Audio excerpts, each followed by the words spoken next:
Welcome to SFN, your preeminent source for space and defense news and all things tangentially related. We're your hosts, loyal to the foil here at Houston, Mission Control. And we've got Alara of Sirius in low Earth orbit. And we're here live every Sunday night. Good evening, Spacetrians. Welcome to Space Force News Sunday nights. So good to be here. Space Force News 2.0, the revamp. Did you guys hear the audio on that intro? Could you give me a 5x5 in the chat if you did? And we are good to go, up on all platforms. We should be up on DLive, foxholepill.net, Rockfin, and YouTube. Yeah. What up, space peeps? I think we're getting a 5x5. So you guys heard everything. Excellent. Hey, dude, good to see you. You can hear it. Yeah. Oh man, it went off without a hitch. Keystone, Woo! Lotus, Ceitarbug. Good to see you guys. Riggedy Yeah. remix. Woohoo! That's all I needed to hear. Now I'm flying. Everything's good to go. Man. You weren't stressing this at Hey, all. no, not at all. Hey, it didn't quite go the way that I intended, though. You know, there was supposed to be like, a couple of things in there beforehand, but hey, it worked. I'm really happy about that. Yeah, I think you guys are gonna super love all the bumpers. Brad did the most amazing job. They're Woohoo. so amazing, and yeah, look at me, I'm glowing, guys. But when am I not glowing? I always glow. What's up, space friends? Sunday night, here we are. This is great.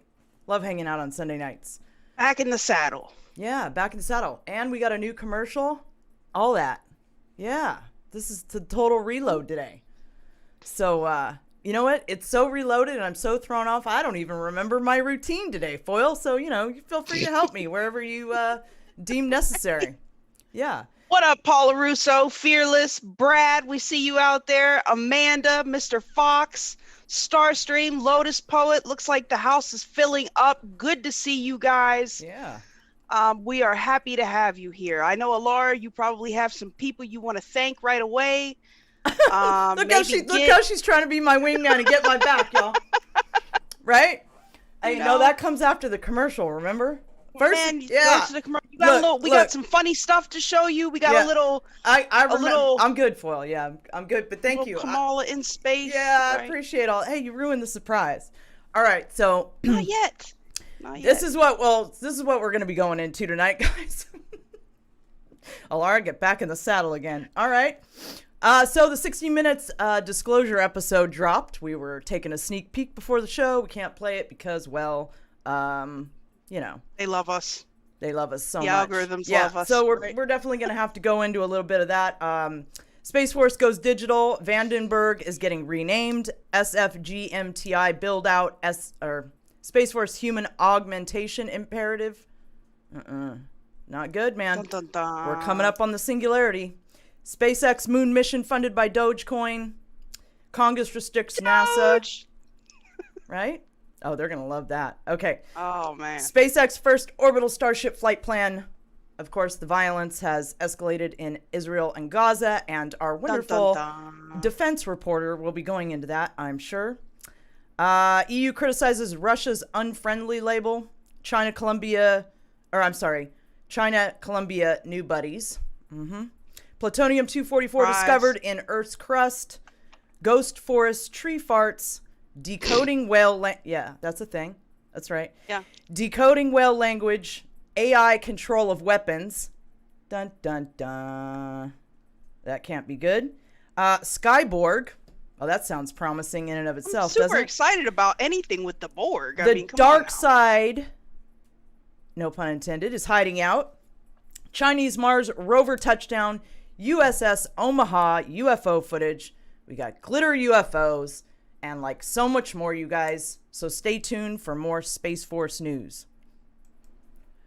What up, Spacetrians? Alara of Sirius here with Loyal to the Foil, and we have a quick message for you. Don't we, though? In this age of anti-toxic masculinity, do you want to be more manly so you can really stick it to the system? I know I do. Man, do you buy products from companies that ship you toxins? Every day, brah. Does your barbecue taste like it was soaked in estrogen? I know mine does. And carrots. Not today. Not Oh, today, no, testosterone. not today. You're right. Not Yeah, today. not Fear today. not. Because we are now proud affiliates of BeardVet Coffee. They are veteran owned and operated. A portion of every purchase goes to their veteran charity of the month, and you get 10% off at checkout with promo code SFN. All orders over $35 get free shipping, right? So if you need coffee, and who doesn't need coffee? I mean, who doesn't need coffee? Let's be real here. Or if you just want some special rubs for your summer cookouts. You know you need some special rub. Oh, those special rubs. Yeah, that's right. Right? Uh-huh. Then you go to beardvet.com and use promo code SFN at checkout for 10% off. You'd be supporting veterans, and you'd be supporting us. Now that's called winning. That's what we do around here. We win. Whoops, that wasn't supposed to happen, but hey, we didn't think I'd get it off without a hitch today, did we? So, You got this. yeah, so it's all good. Man, so, okay, let me thank Super Chats real quick, and then we'll go into our first bit, which is going to be a little bit of comedy, you guys, because, well, Donaldo Trumpo is just fantastic. We love him and his memes. So, yes, Don't we though? for Super Chats from Scott's show, which if you would like to catch the replay of that, it was not put on YouTube. The show I did with Woke Societies, you can catch that over on Rumble or Odyssey. Or Rockfin. Rumble, Odyssey, or Rockfin. That's right. Rockfin. So from that show, let's see, D Live, Par 5, Julie 65, Nick Houston, DJ D75, Allison N, Sarah, Miguelifornia, Detox with Tessa, Morning Flower, and Debbie Roush. From Cash App, it looks like a couple were missed towards the end of the show. Studio, Garvin Foot, Lester Estrada, and Karen. And from Venmo, it looks like I was not able to get into it for several weeks. So I missed one from REF from May 2nd. Thank you so much for your support, guys. We really, really appreciate love you. it. Yes, Brad, Donaldo Trumpo is freaking the best. I completely agree. Okay. It's pretty funny. So yeah, on that note, let's go ahead and move over to this amazing meme by him.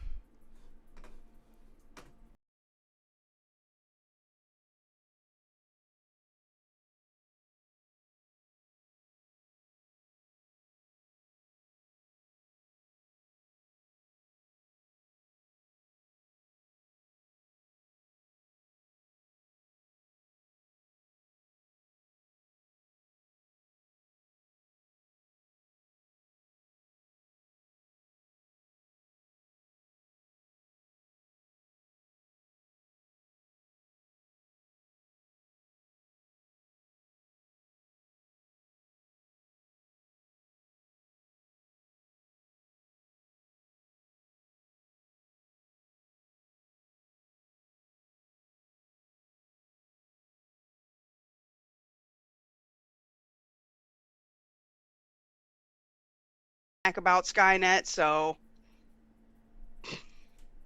Dude, it's reconnected now. It disconnected while we were playing the El Donaldo. that's why I said, I thought I lost you for a minute. Because I said that. Hey, y'all, we played the dopest meme. It was so dope that we got disconnected for it. It's the Archons, yo.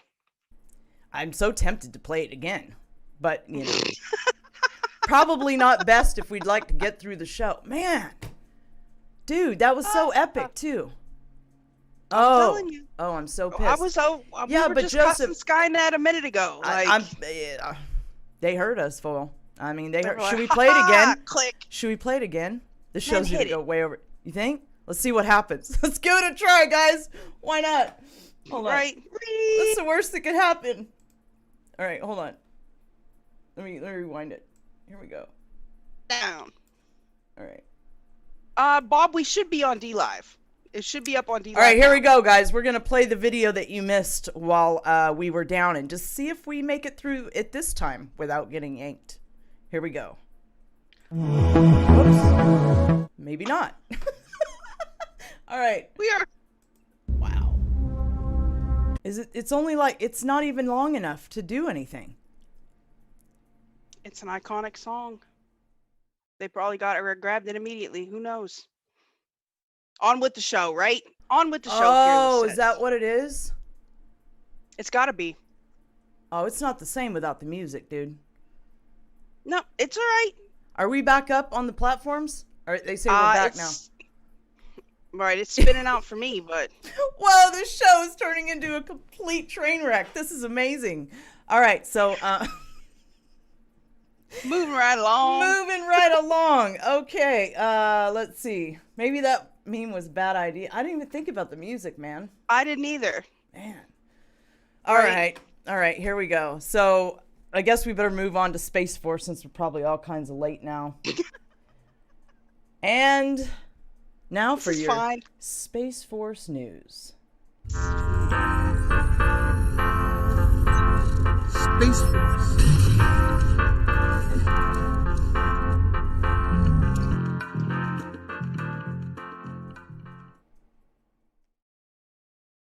Woo! Here we go. Oh no, our stream's having connect. Now you tell me what the connection issue could possibly be now, Foil. We were already down on DLive, so your restream is telling you, hey. Hey, are we on any platforms anymore, you guys? Are we on all of them? None of them? Some of them? They're up on YouTube. Let me check the other ones. Please, it'd be good to know, because I keep getting these messages that we're not up on, and I don't know where. We are up on Foxhole. We are? Mm-hmm. Wow, this is getting crunk. All right. U.S. Space Force plans to go digital. Will it make the cut? In the dark, guys, if it does this, we're connected again. If it does this one more time, I'm going to pull the stream down, and we're going to start a new stream. All right? So hopefully it will not happen again. I need some prayers. Can I get some people to pray out there over the stream that it does not disconnect again? Please. And let me get Foxhole over here so I can see them, because I can't even see them right now. Oh, wow. This is crazy. What's going on tonight? Keystone says Rockfin. Yeah, I don't think we've lost connectivity there. Right? All right, hold on. What are you doing? And yes, GTM, we definitely think outer space is real. You know, we've been open to the whole flat Earth discussion. We've had it on Conspiracy Couch, but we definitely think space is real. Yeah, I'm definitely convinced it's real. So, all right. So let me just pull this real quick. Okay, now what's going on? Oh my lord. Here we go. What a night. You got this. Yeah. What a night. All right, now I can see them. All right, now I can see the Foxhole too. Great. All right, break it down now. We need to talk about Space Force going digital. You got this. Foil, you're not making things easier. You're making them harder. But thank you. Oh, no. I appreciate the sentiment. I really do. Let me just move this over here. You're making things harder, not easier. But it's good. I'm good. I'm a G. I got this. This is fine. Yeah, you're right. Totally got this. Okay, so where were we? Since its establishment, Space Force has asserted the nations such as Russia and China are hard at work with developing new technologies that would create havoc in space on Earth. Hence, the rocket debris falling back on our planet is a perfect example. These threats also include GPS and communications satellite jamming, anti-satellite weapons, and other cyber technologies. The document outlines what it means to be a digital service, describing 3 fundamental tenets required to make the USSF vision a reality. First, in support of the task, interconnectivity would effectively and efficiently communicate critical knowledge and diverse stakeholders. Secondly, an innovative force embraces new ideas on a regular basis and readily challenges its current situation. And third, a digitally dominant force is dependent on people, creating a motivated, digitally fluent workforce that pushes for creativity. The vision also outlines 4 fields of digital focus: engineering, workforce, headquarters, and operations. Although the service announced big plans on Friday, May 7th, the House Appropriations Committee Defense Subcommittee members raised topics that included confronting new and emerging threats, air and space superiority, but also the Space Force's acquisition problems and its need to change the technology used. Space Force, in its second year in existence, needs to show it can turn things around. More than 80% of the Space Force's funding goes towards acquisitions. Just one example is the current missile warning satellite program, which was delivered 9 years late at a cost of $15 billion over its original estimate. According to C4 ISMET. In recent years, $6.2 billion ground infrastructure to command and control GPS satellites has also raised concerns. In 2019, a Government Accountability Office GAO report was declaring that the program was already 5 years behind its original plan. In addition, the Space Force announced in 2020 that it would spend $378 million to replace the system's hardware, which delayed the initial project even more. General John Raymond announced that in order to answer the problems, the acquisition organizations agencies are being restructured under a new Space Systems Command, which will help coordinate projects more effectively. However, space acquisitions organizations such as Space Development Agency and the Space Rapid Capabilities Office will remain outside of SSC for the time being, and the Space Force has yet to issue a complete list for which capabilities will be transferred in from other services. Yeah, man. All right, so let's see. They got to upgrade. What else do we got for Space Force? Vandenberg Air Force Base to be renamed Space Force Base. Vandenberg Air Force Base, California's Vandenberg Air Force Base will be renamed as U.S. Space Force Base on Friday. The name will be changed to Vandenberg Space Force Base during afternoon ceremony on the parade field at the sprawling base at the state's central coast, which tests ballistic missiles and conducts orbital launches for defense, science, and commercial purposes. So that's really all that needs to be covered with that. Space Force aims to take on Air Force surveillance mission. A few years ago, the Air Force began looking at ways to replace its J-STAR surveillance craft to ensure it could keep providing a clear picture of ground movement when the fleet of outfitted Boeing 707s encounters a highly contested environment. The Space Force has now taken on a challenge. Chief of Space Operations General Raymond announced Wednesday service is building out a ground moving target indicator, or GMTI, that would operate from space. The Air Force, and now the Space Force, has a program we're building GMTI for space from space. And so you will see that another area where we're actively working to be able to provide that capability, Raymond said at McLeese Defense Programs Conference. GMTI in open source publications is known for enabling the intelligence community and DoD to track moving vehicles and people.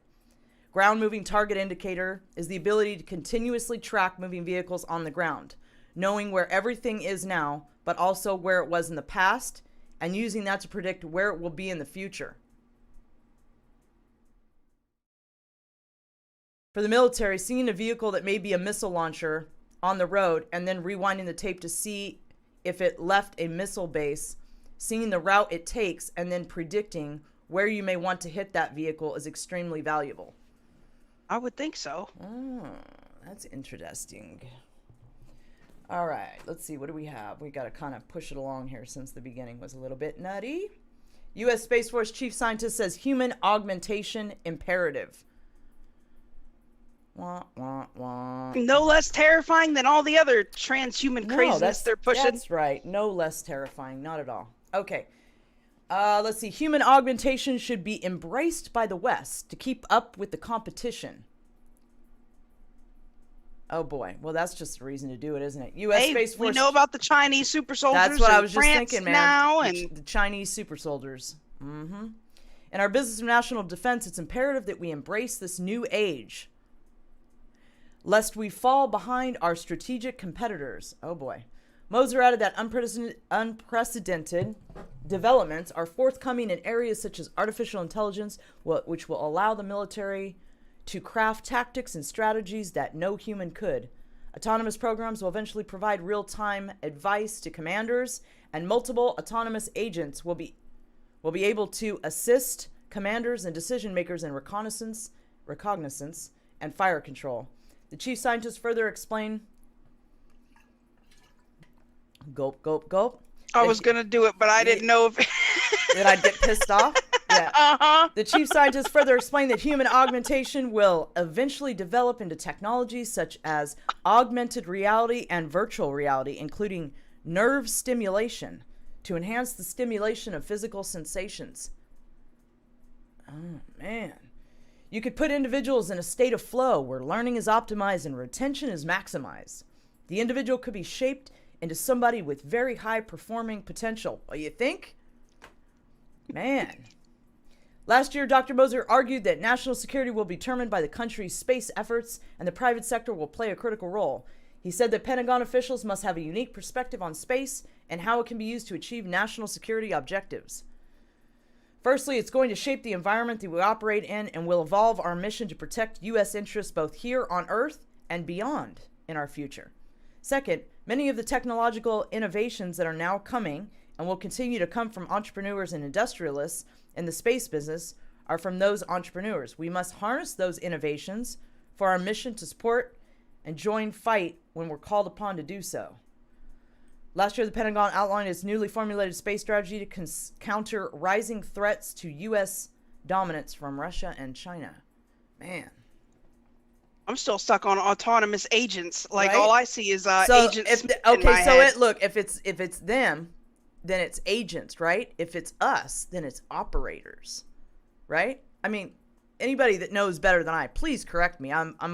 Please, I'll stand corrected. But that's what I'm gathering. You know, I mean, but the what do I know? agents they're I'm not talking about military. they're talking about I don't know, Agents. taking over, like the autonomous agents. So You know, are these the controlled- UFOs, are they agents or operators? I mean, the dudes driving them, right? That aren't us. Are they agents or operators? I don't know. Hopefully, we'll find out. Things that make you go, you know what I mean? Are they agents or operators? We don't know, but maybe we'll find out. Space And maybe we'll get to operators. meet the spaceships at some point in the future. Wouldn't that be great, guys? So this really pisses me off, but I'm going to try not to go into too much of a tirade about This it. is the Space Force breaking news. Doop doop doop doop doop doop doop doop doop. Space Force breaking news. Thank you for that, Foil. All right, so back to the Space Force breaking news. Space Force CO who got holiday call from Trump fired over comments decrying. It's decrying. Right? Decrying. Decrying. I didn't know that was a word. Decrying Marxism in the military. Okay. So the commander of the U.S. Space Force unit tasked with detecting ballistic missile launches has been fired for comments made during a podcast promoting his new book, which claims Marxist ideologies are becoming prevalent in the United States military.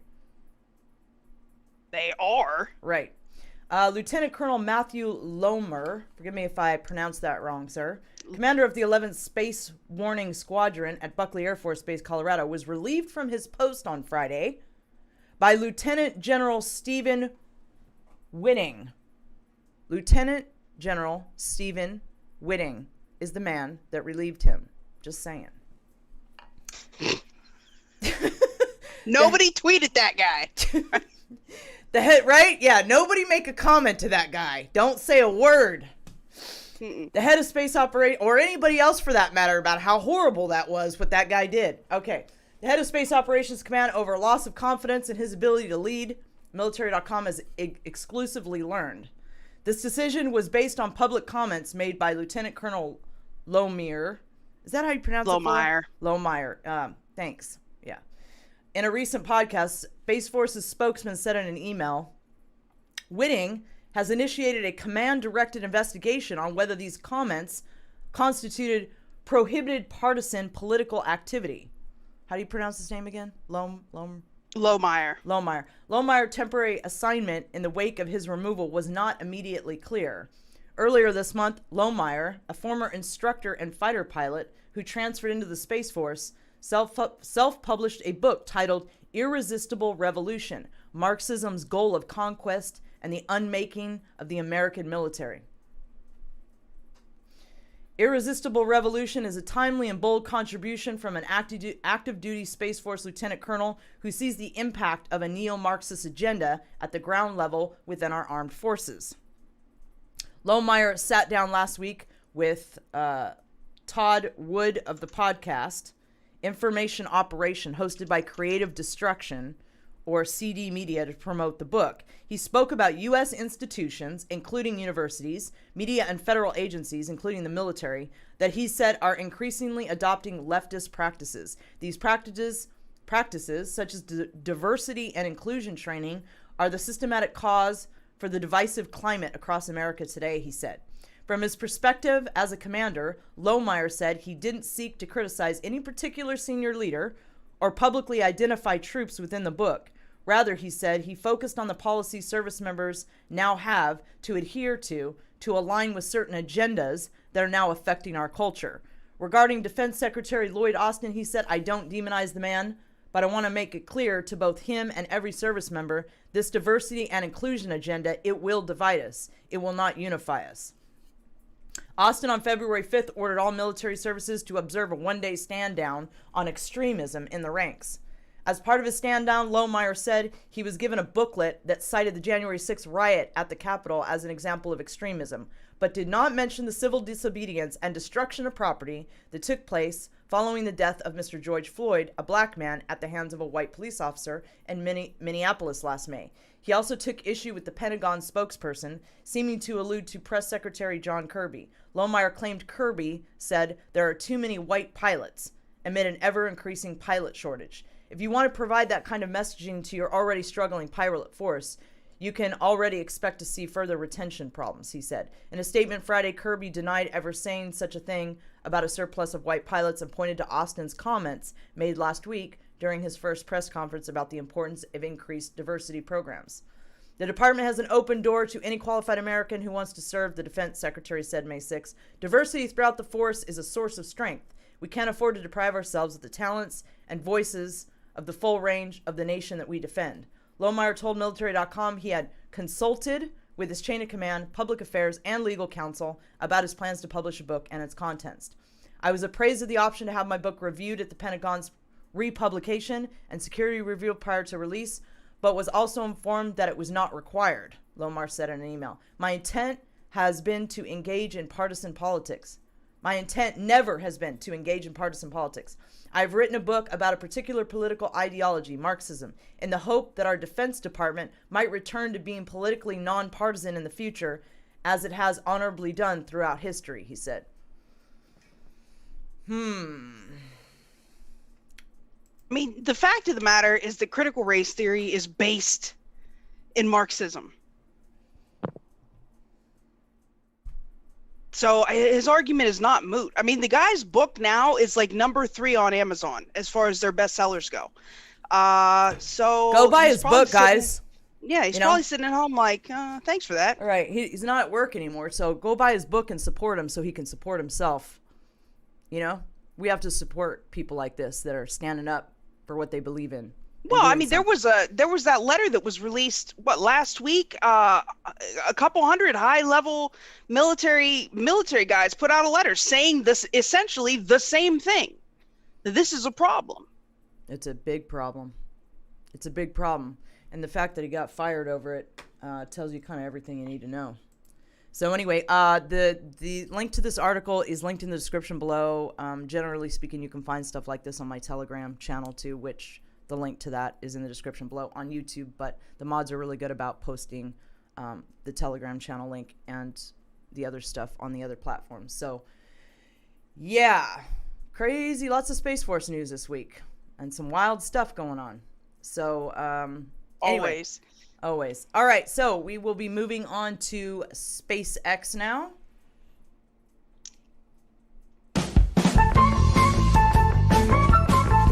The King of Mars.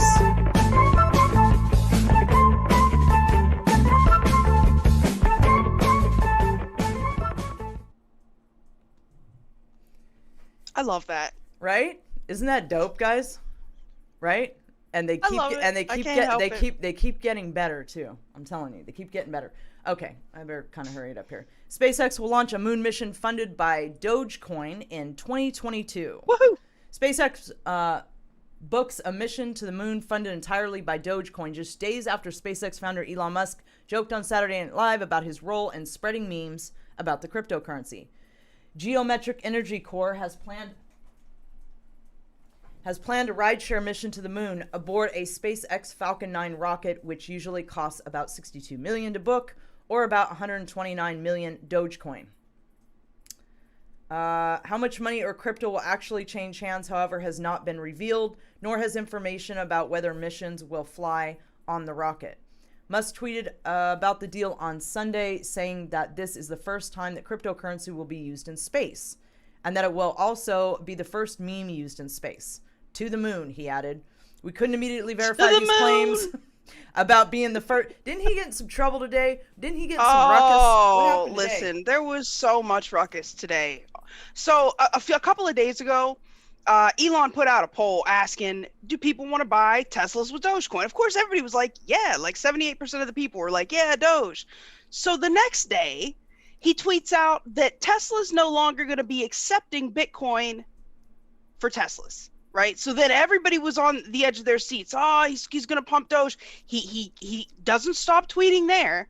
Then he tweets out that he's working with the Dogecoin developers to get it more up to par, more up to his standards, where he wants it to be, because, you know, it's inevitable. This is the currency of the world in the future. Elon is convinced, right?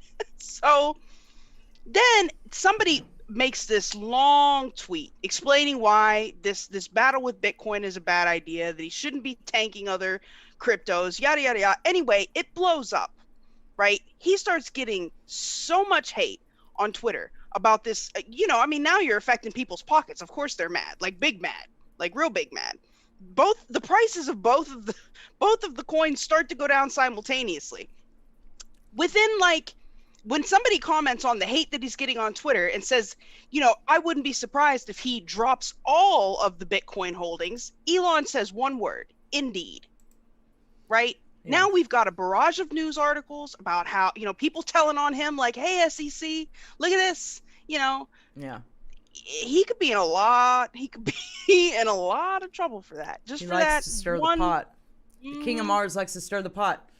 Hey, he is the king of Mars. What are we going to do? You know? The mission, which is set to launch the first quarter of 2022, follows an announcement Musk made April 1st, promising to put Dogecoin on the literal moon. Now, since he tweeted about it on April Fool's Day, not everyone took it seriously at first, but the mission continues to solidify and currently is designed to be orbital. With the mission, SpaceX claims to send an 88-pound CubeSat, appropriately named Doge 1, on a mission to gain lunar spatial intelligence with integrated communications and computational systems, according to Geometric press release. The payload will also include sensors and cameras, the details of which are not yet made public. Yeah. So, and then we got some other Dogecoin rallies on Elon Musk's tweet, anticipated Coinbase listing. Dogecoin soared Friday after a tweet from supporter Elon Musk, and as Coinbase said it would list the meme-inspired cryptocurrency, the price of Dogecoin climbed to an intraday high above 56 cents in early morning trade, according to Coinmetrics data.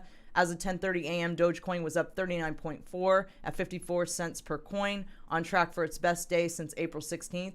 It's still down about 20% from a record high of nearly 67 cents only a week ago.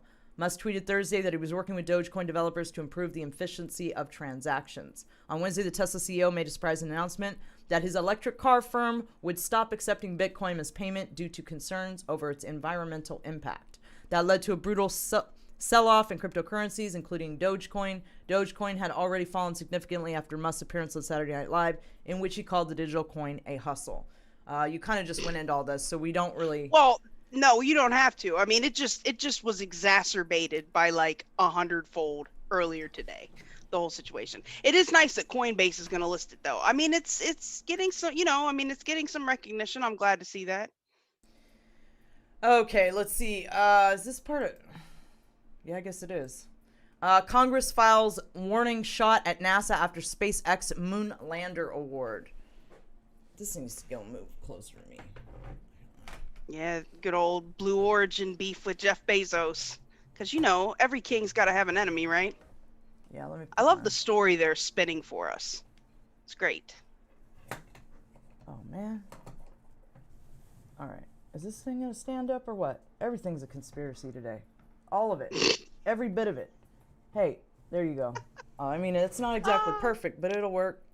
Right? When has everything just gone all wrong before? No, it has to happen on the Reloaded, you know, 2.0 episode. This is fine. Everything goes wrong, right? But hey, that's how it works. You know what I mean?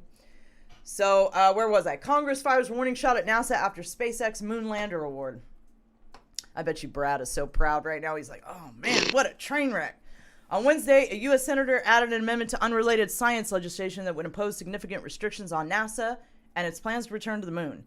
The amendment was spurred by NASA's decision in April to select SpaceX as its sole provider of human landing system for the Artemis program. Senior Maria Cantwell, a Democrat from the state of Washington, where Blue Origin is based, authored the legislation. Owned by Amazon founder Jeff Bezos, Blue Origin led a lunar lander bid that was rejected by NASA. The U.S. Senate Committee on Commerce, Science, and Transportation passed the amendment without any debate, adding the NASA changes to the Endless Frontier Act, a bill to keep U.S. scientific and technology innovation competitive with China and other countries. Later during the hearing, as other amendments to the bill were debated and rejected, one of the Endless Frontier Act co-sponsors, Republican Todd Young of Indiana, expressed frustration with the process. This bill, in the main, is not supposed to be about space. Private space companies, Young said, it in the main is supposed to be about competing, out-innovating, outgrowing communist China. That Cantwell-NASA amendment was attached to the Endless Frontier Act, the first available legislative vehicle likely to move through Congress, underscores its urgency as a priority for Cantwell and a Republican from Mississippi, Roger Wicker. From digging a little deeper into the text, it's not difficult to see why. The legislation calls for $10.03 billion in additional funding for NASA to carry out the Human Landing System program.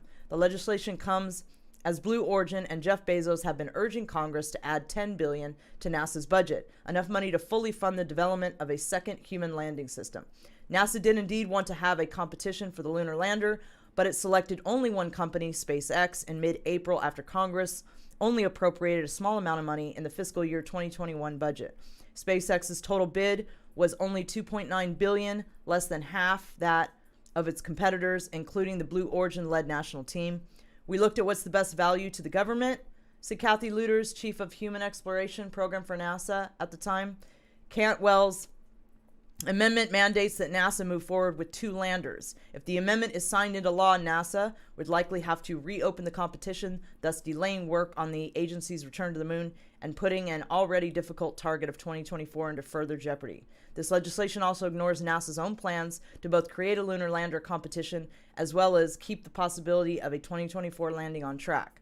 Under NASA's plans, SpaceX would work at full speed toward the 2024 landing, while a second company would be brought on to compete for subsequent landings. But this has not mollified Cantwell. With her amendment, Cantwell seems to be saying that if Blue Origin can't be included in the program, Artemis shouldn't move forward.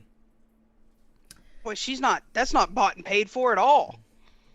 She just happens to be from the same area. I mean, come on now, man. What, like, we need another 10 billion. I need my own lander program, Bezos says. Come on, bro. Oh, man. It's a travesty. There we go. Okay. All right, so here we go. SpaceX revealed first orbital Starship flight plan launching from Texas and returning near Hawaii. All right. Let's see. Elon Musk SpaceX on Thursday revealed in filings to the Federal Communications Commission its plan for the next step in testing its massive Starship rocket in a flight that would splash down off the coast of Hawaii. SpaceX has conducted multiple test flights of Starship prototypes over the past year, but the plans outline the company's first attempt to reach orbit with the rocket. Starship prototypes stand at about 160 feet tall, or around the size of a 16-story building, and are built of stainless steel, representing the early version of the rocket that Musk unveiled in 2019. The rocket initially launches on a Super Heavy booster, which makes up the bottom half of the rocket and stands about 230 feet tall. Together, Starship and Super Heavy will be nearly 400 feet tall when stacked for the launch. The company's FCC filings say it will launch a Starship rocket atop a Super Heavy booster from SpaceX's development facility in Boca Chica, Texas. Then the booster will separate to partially return and land in the Gulf of Mexico. The Gulf of Mexico. Yeah, we'll be landing in the Gulf of Mexico approximately 20 miles from the shore, the filings say. Right? Isn't that a great place? I love that place. The orbital Starship will continue on flying between the Florida Straits. It will achieve orbit until performing a powered targeted landing approximately 100 kilometers off the northwest coast of Kauai and a soft ocean landing.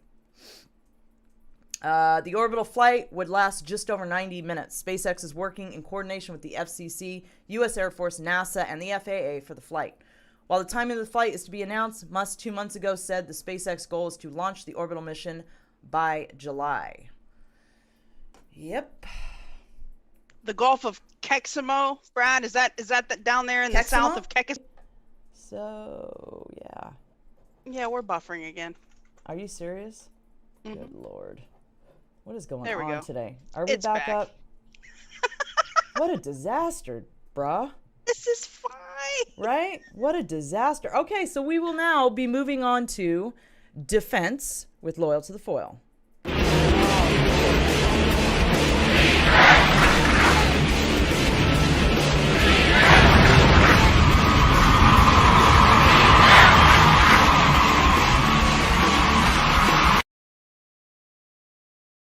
I love that. Hit it, Foil, right? I love that Right. one. They're all amazing. They're all so different and just amazing. And He shot it down. with my That's string me there. all day. Shoot it down. Right? I don't know what it is. Just shoot it. Hey, if we don't know what it is, that's what we do on this planet. We shoot at it, don't we? Bruh. Right? When are we going to move out of that? All right, so Code, why is man. violence flaring up in Israel and Gaza, Foil? Oh, this is probably the biggest story at the moment, right? As far as defense goes. So, you guys, a lot of you are probably aware that in like 1967, Israel was having mad issues with its neighbors. They were at war. What ultimately happened was Israel annexed the West Bank and the Gaza Strip, which were clearly heavily Palestinian populated areas, right? Now, a lot of the international community never acceded to this. This is a long-standing argument. Now, obviously, they've had periods of drama, right? The most serious and most recent of which, until now, was in 2014. I can't remember what administration was in 2014, but it certainly didn't seem to help the situation. Oddly enough, when Trump came into office, he cut a lot of the funding that we were giving to the Palestinian contingents. And I'm not saying there's a connection, but the violence just kind of de-escalated. We end with the Abraham Accords. We've got treaties with UAE and Egypt. We've got some general peace in the area. And then Senor Biden steps in, and within, I don't know, what's it been, 100 and something days? What a There's disaster. complete and total chaos. Mayhem and anarchy. Just ruckus. everywhere. Ruckus all around. Now, what is happening? So there are conflicting stories here, okay? As with anything, the current crisis, which Trump we have says seen- 117 days. 117 days. okay, right, 100. Okay, yes, total catastrophe. We got okay? no gas. We got It's just right, craziness all around. Black pills for everybody. It's insanity, right? So the issue right now, they claim. Now, mind you, this is the holy month of Ramadan right now. And typically what happens is they gather at the gates of the old city to celebrate. This year, because of the increasing tensions over what is claimed to be, by Israel, a rent dispute, right? Which is to be settled by their Supreme Court. That, and by Palestinians, they're claiming that Israel's just kicking these people out of their homes so that they can move Israeli settlers in. So, on one hand, we've got people saying it's a rent dispute. On the other hand, people are saying, they're just being, horrible about it. They're throwing us out of our homes. So this had led to this increased tension. So when they get to the gates to celebrate for Ramadan, Israel this year has erected all these barricades, right? Well, I mean, not only did this piss people off, but then we saw some actual fighting start, and there was a lot of scuffles in the streets. Well, it grew from there. Scuffles. Now, scuffles. It It's started all out with madness. It started with scuffles. Right. Like arguments. Had to start somewhere. Some words was said. Some fists were thrown, and now it's pandalirium. Yeah. Click to the next article for me. Well, yes, ma'am. Okay. Yeah. This ties into my story here. I will get right on that. Yes. It ties into my story here. Ma'am. Okay. So we have seen over the past few days more rockets launched than ever. Okay. Now, Israel has a very high-tech defense system that they call the Iron Dome, which for the most part shoots these things out of the sky, right? And but it is there pretty has been amazing. I've been watching it in action every day. Every day, all day. Yeah. It's really fantastic. Mm-hmm. But some of them, I mean, with such a barrage, I mean, sometimes 1,000, you know, in a very short period of time of rockets launched, some of them get through, right? Now we've seen probably 150 Palestinians killed, and as is common, we're seeing a lot of, you know, civilian deaths, women and children. Palestinians are, of course, claiming this is ethnic cleansing. Israel is claiming that what's happening is there are all these underground tunnels that Hamas is funneling their rockets and their soldiers through, and that they're going for the leadership, that they're going for the soldiers, that they're you know, trying to say, but Hamas will hide behind civilian populations so that when they paint it out to the world, they can say, hey, they're killing regular people, which is true, but only because you're hiding behind them. Okay, so what has changed? They don't fight fair. Okay, Trump cuts funding, hardly any rockets launched. Oddly enough, just last week, or I think on the 7th, Biden re-implemented the funding that we were giving to the Palestinians. Now, some of this may be humanitarian aid for sure, but we have to understand Hamas controls a large part of anything that has to do with Palestine, including funding, diplomatic talks, all of this stuff, right? So their money, their faucet got turned back on. And now we're seeing complete catastrophe. I'm not saying there's a tie. I'm just saying it looks a little fishy. Something else that we have to address is that Hamas is backed by Iran. Now, we've talked about this on the show several times. We were seeing, you know, over the past couple of months, all of these, like in the Strait of Hormuz and in the Persian Gulf, we were seeing random Israeli ships blowing up, or random Iranian ships with the limpet mines on them. Like, we were seeing little things, little precursors to what would inevitably become what we're looking at now. I mean, as with anything, there are 100 different things feeding into this conflict. Iran's part is no small matter. Okay, so the fact that Biden has gone ahead and acceded to most of Iran's demands as far as this freaking nuclear treaty is ridiculous. He turned the funding back on to Hamas. All of a sudden, there's barrages of rockets. It's a horrible situation all the way around. You know, nobody should have to live like that, ever. No. You know, I mean, women and children, like, it's horrible. It's but terrible. if you're running a country, what do? You know, Netanyahu had made an interesting quote. He had said, if the Palestinians would lay down their weapons, there would be no more violence. If the Israelis would lay down their weapons, there would be no more Israel. And I think that holds very true. Yeah, well. So that's my summation of what's going on over there at the moment. I mean, we're just going to have to see how the story develops. And, you know, it's crazy because yesterday, one of the buildings that was hit was a media office where the AP had a branch, and so did Al Jazeera, as a matter of fact. Turns out Hamas was there also, like officially there, on the record there. You know. Oh, thanks, Belushi. Thank you, Belushi. Oh, He says, bye, fam. Where are you going, Belushi? Yeah, I don't know if he's talking about him or us, because I just put it all out on the table like that. But I guess we'll have to see. I don't know. Not sure what he's talking about. Okay, so Colombia, China's new amigo. Oh yes, this is interesting too. We've been getting a lot of footage out of Colombia recently. Craziness going on there.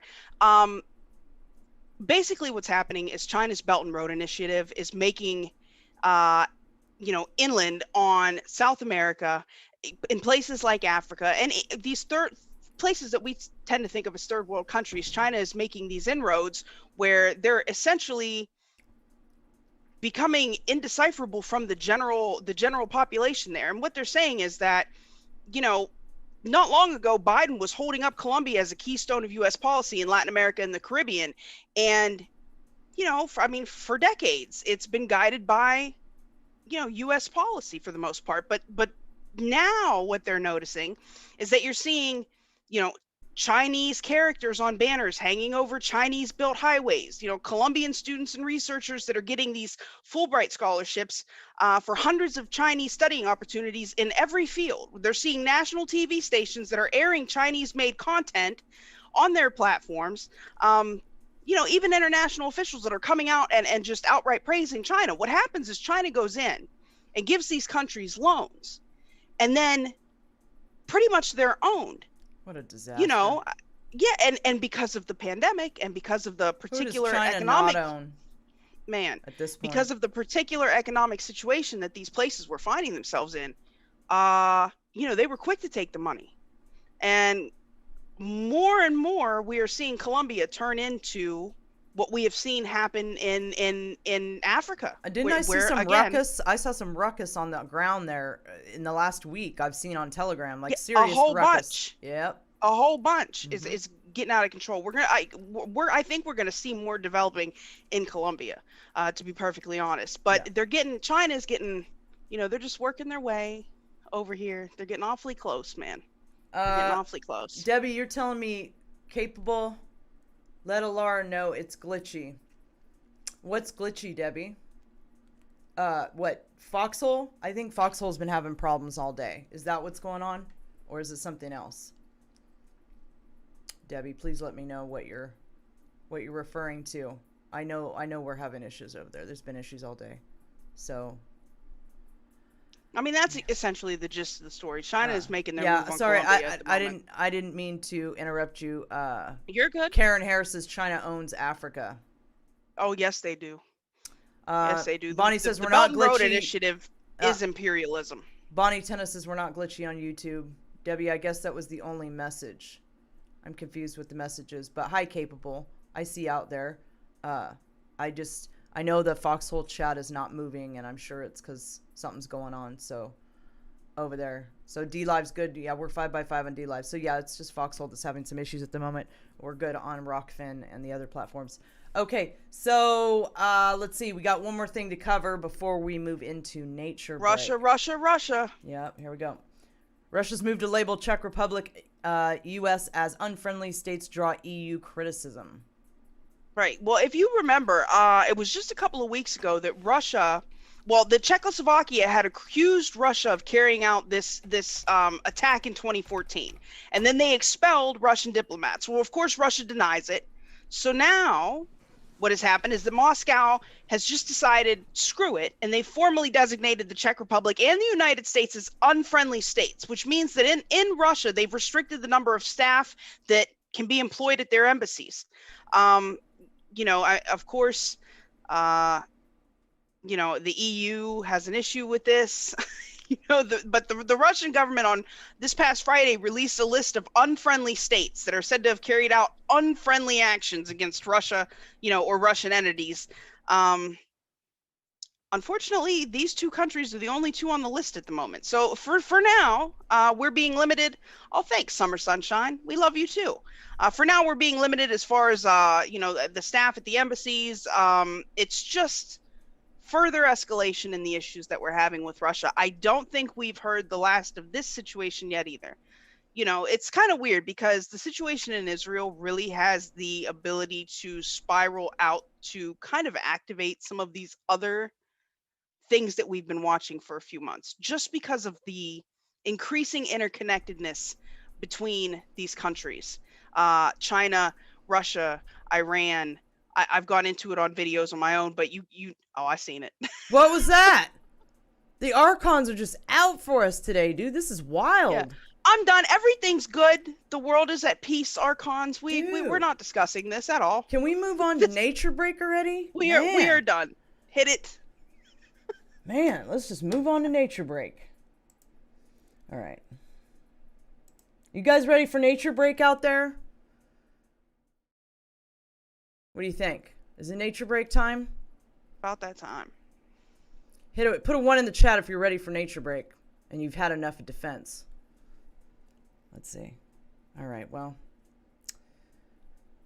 Yeah, see? They're ready for their nature break. They're all about it. All right, well, on that note, pass the puffy to the left-hand side. Pass the puffy to the left-hand side. All right, so let's see. On that note, we will go with nature break. Nature break.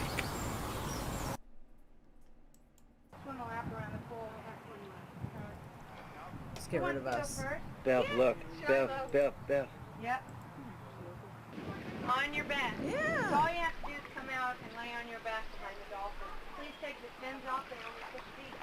This kitty's for you, Methods. Any questions?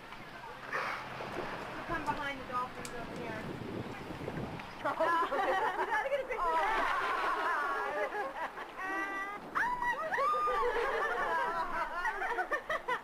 They cute. It's adorable. I love it. You know those dolphins are high as hell off the puffer fishes. I'm not normally into cat videos, but hey, this one takes the cake. You know what I mean? Look at the little dolphins. Look how happy. Look at this. Look, at first the cat's like, no, the cat ain't having it, and then the cat's like, man, you guys are kind of cool. I'm into it. You know, look, watch. I'm into it. He's like, come back here, give me a kiss. Look at the dolphins. I love dolphins. I mean, the cat's okay, but the dolphins, you know.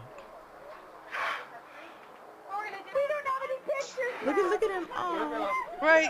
He's super stoked. You're so awesome, He's totally playing with him. Whoever. I think Arthur wants a kiss. Is it kiss time? Okay. Yes, you want. Aw. I mean, what else do dolphins have to do? Oh, that's beautiful, Thunder. Man, his nose looks like my feet.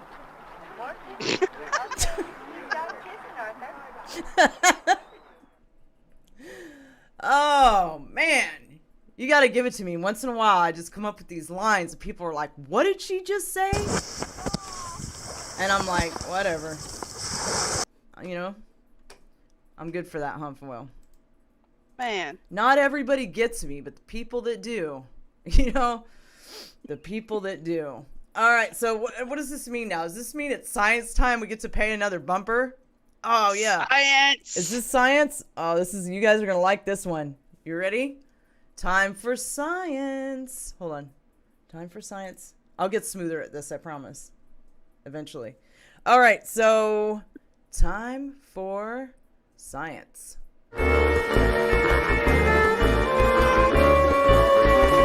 Science!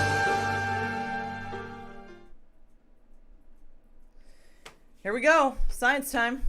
Just give me the beak now. You Right. puffin I love free. him.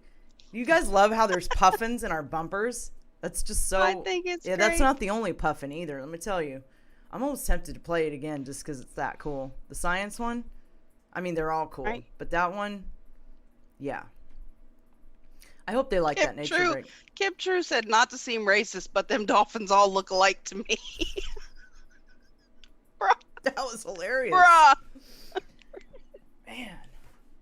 But you see how rough his nose was looking? Like, because they use their nose like we use our hands. You got know? ashy, crusty feet, Alara? No, Is that what but shut up. I walk around barefoot. Look, I live in the middle of the desert where there's no living things, okay? And so I walk around, you know, why would I wear shoes? I'm never even around other humans. Man, I do you don't wash gotta my explain feet. to me. Look, Well, thank God for small things, man.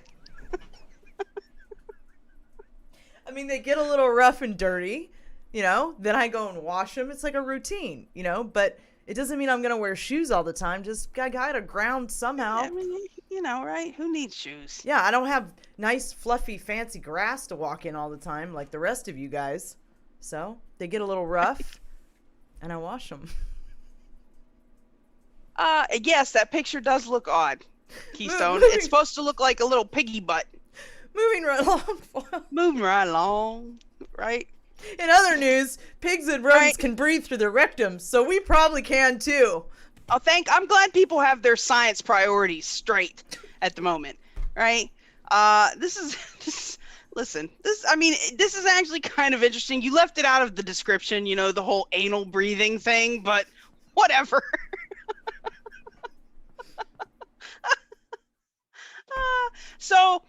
Yeah, this is actually kind of funny. They say as the COVID-19 pandemic continues to place pressure on global health services, a shortage of ventilation devices has left many patients in danger of respiratory failure. However, fear not, because new research reveals that mammals such as mice, rats, and pigs are in fact able to breathe through their intestines, right? Suggesting that administering oxygen through the rectum may help to save the lives of humans suffering. Hey, nobody's gonna bust that line out on me, dude. It ain't happening. Look, we can't do it. We're gonna have to go in through the anal cavity. Just let me die, please. No, dude.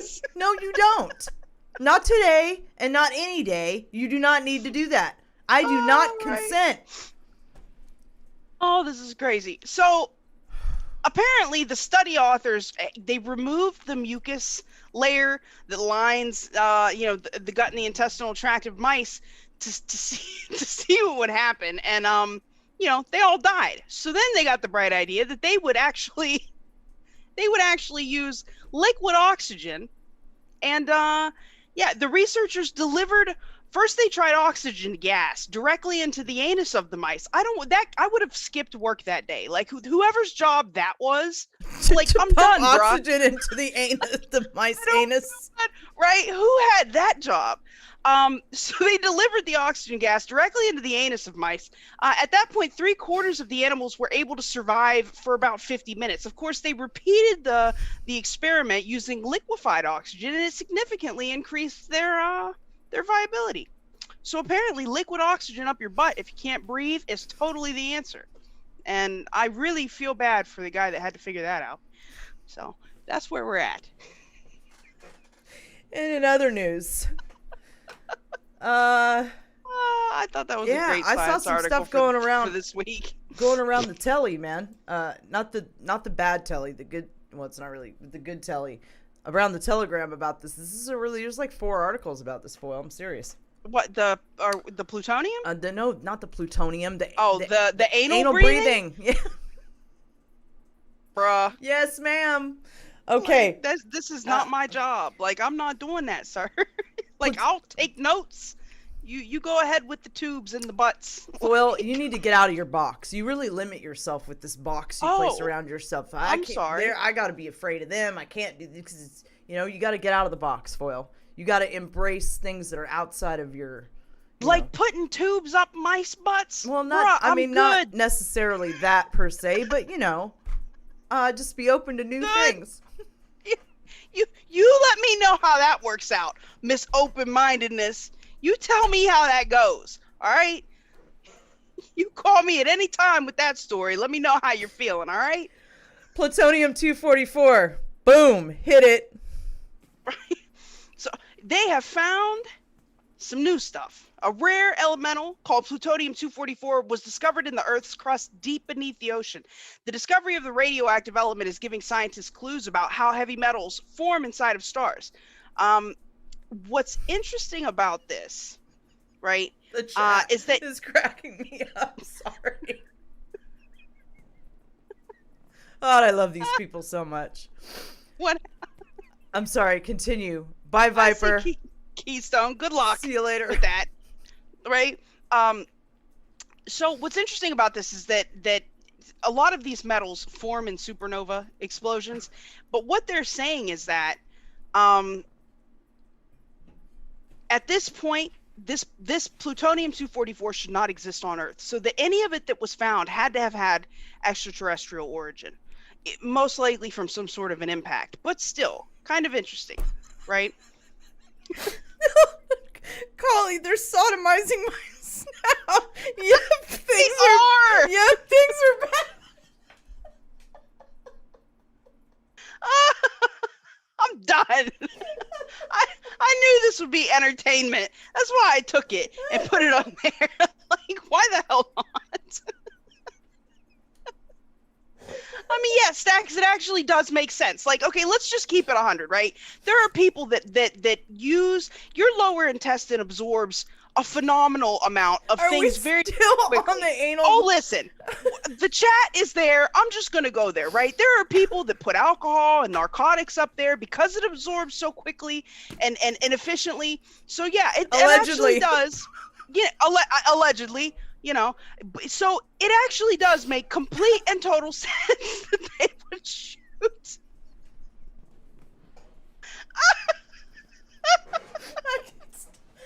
I can't stop.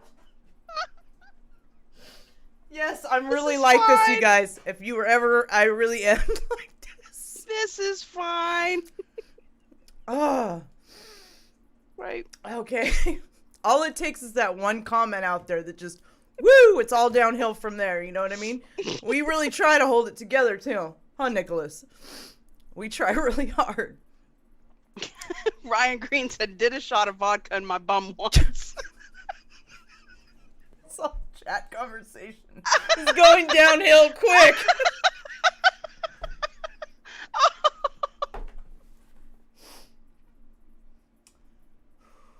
Oh, listen, do not do that. Yes.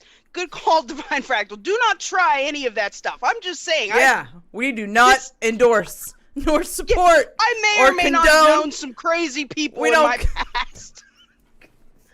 It's a horrible plan. Don't do it. We'll just leave it with that. Whew. All right, so Plutonium was going to be a long show, boy. And Plutonium 244. I said everything I needed to say about that. Are we done with the mice and the anal breathing? Yeah, we can move on to tree farts now if you want. We're gonna blow right past Plutonium 244. I did that article. You missed it. You were. This is fine. Yeah. All right, so we're gonna be moving on to scientists launch groundbreaking research project to. Oh, this is whale language. Oh yeah. Yeah, this is we're cute. on whale language, not tree farts. That's. Oh, we'll get there. We're not that far ahead. Here we go. Scientists launch groundbreaking research project to decode whale language. Oh, this is exciting. Yeah, it's actually kind of cute. So an international team of scientists has started what they plan to be like a 5-year effort to try and decode the language of sperm whales. Apparently they communicate with clicking that they call codas, like, you know, a series of clicks. And so there was a guy that was studying a particular family of these whales, and he noticed like the siblings would swim alongside each other and click back and forth to each other for 40 minutes, an hour at a time, like they were having a conversation. You caught that, Nick? Yeah, Nick caught it. Anyway, go ahead, Flo. Blow right past. He caught it. Go ahead. Sorry. Blow right past, right? Yeah. So he thought that he noticed maybe some structure there. So now what they're going to be doing is they're going to be using AI to go in and analyze these codas in this whale family to see if they can decipher if they're speaking in sentences, if they're communicating ideas, if there's a language there, and then hopefully be able to communicate back and forth with these whales. Well, that's great. Now, this is nice to see humans doing something that's actually progressive and intelligent and civil. Right? Yeah. It's very exciting. Not at all like the anal breathing. Right. Right. The sodomizing. Mouse sodomization. Mouse sodomization. Somebody has funded, right? No. That needs to stop. Okay, where are we? Ghost house tree farts are releasing greenhouse gases, scientists say. Of course they are. Right? Climate guys, it's science. So apparently what we have is seawater flowing in to these areas on the coast where, it was previously fresh water, and it's killing a lot of these trees. It's leaving them literally there, dying and decaying. And what they're doing is not only the gas from their decay, but they're sucking up greenhouse gases from the soil and kind of literally farting it out into the atmosphere, which they now think. Well, kidding. This is such an anal episode, isn't it? Well, I mean, we do look like asses sometimes, so might as well go with it. Boy, when you do it right, Foil. It's not one article. It's not two. It's like 3 or 4. There's a whole theme here. Right. So the trees are literally, allegedly, according to these guys, farting out greenhouse gases and potentially, making this whole global warming climate catastrophe so much worse. So now they're going to take additional money and funding and time and resources to go study these tree farts to see what exactly it is that we should be doing about this horrible phenomena that is just as bad as the farting cows. I don't know. Well, maybe we could ask those guys that are flying around allegedly and we don't know what they are, that are phasing in and out of our reality. Maybe we should ask them. They better hope they don't fart. Maybe they'll know Like- the answer, right? I'd be willing to put money on that. They might know something, you know? They better not be emitting any greenhouse gases, or they're gonna have all kinds of problems with our government. Oh, that'll be a whole new thing. Well, luckily, you know, they seem to have it put together pretty well, you know, with their technology. So, looks like we might be all right. All right, so Bruh. what? Oh, I see my cousin in the chat. Hi, Foil's cousin. Yeah, it's not always this crunk or insane or hectic, Oh, but today he it watches is. us So all the time. Oh, he yeah, does? today's been kind of freaking Yeah. wild. Most of the time, it's not quite like this, but hey, you know, this is. Oh, he knows me. For real. Yeah. Let me see. What are we? Oh, I think we're on to the next section. That means we get to play another bumper. This is exciting. Dun, dun, dun. Dun dun dun. All right, so here we go. On to the next bumper. We're done with science. Will we be moving on to technology?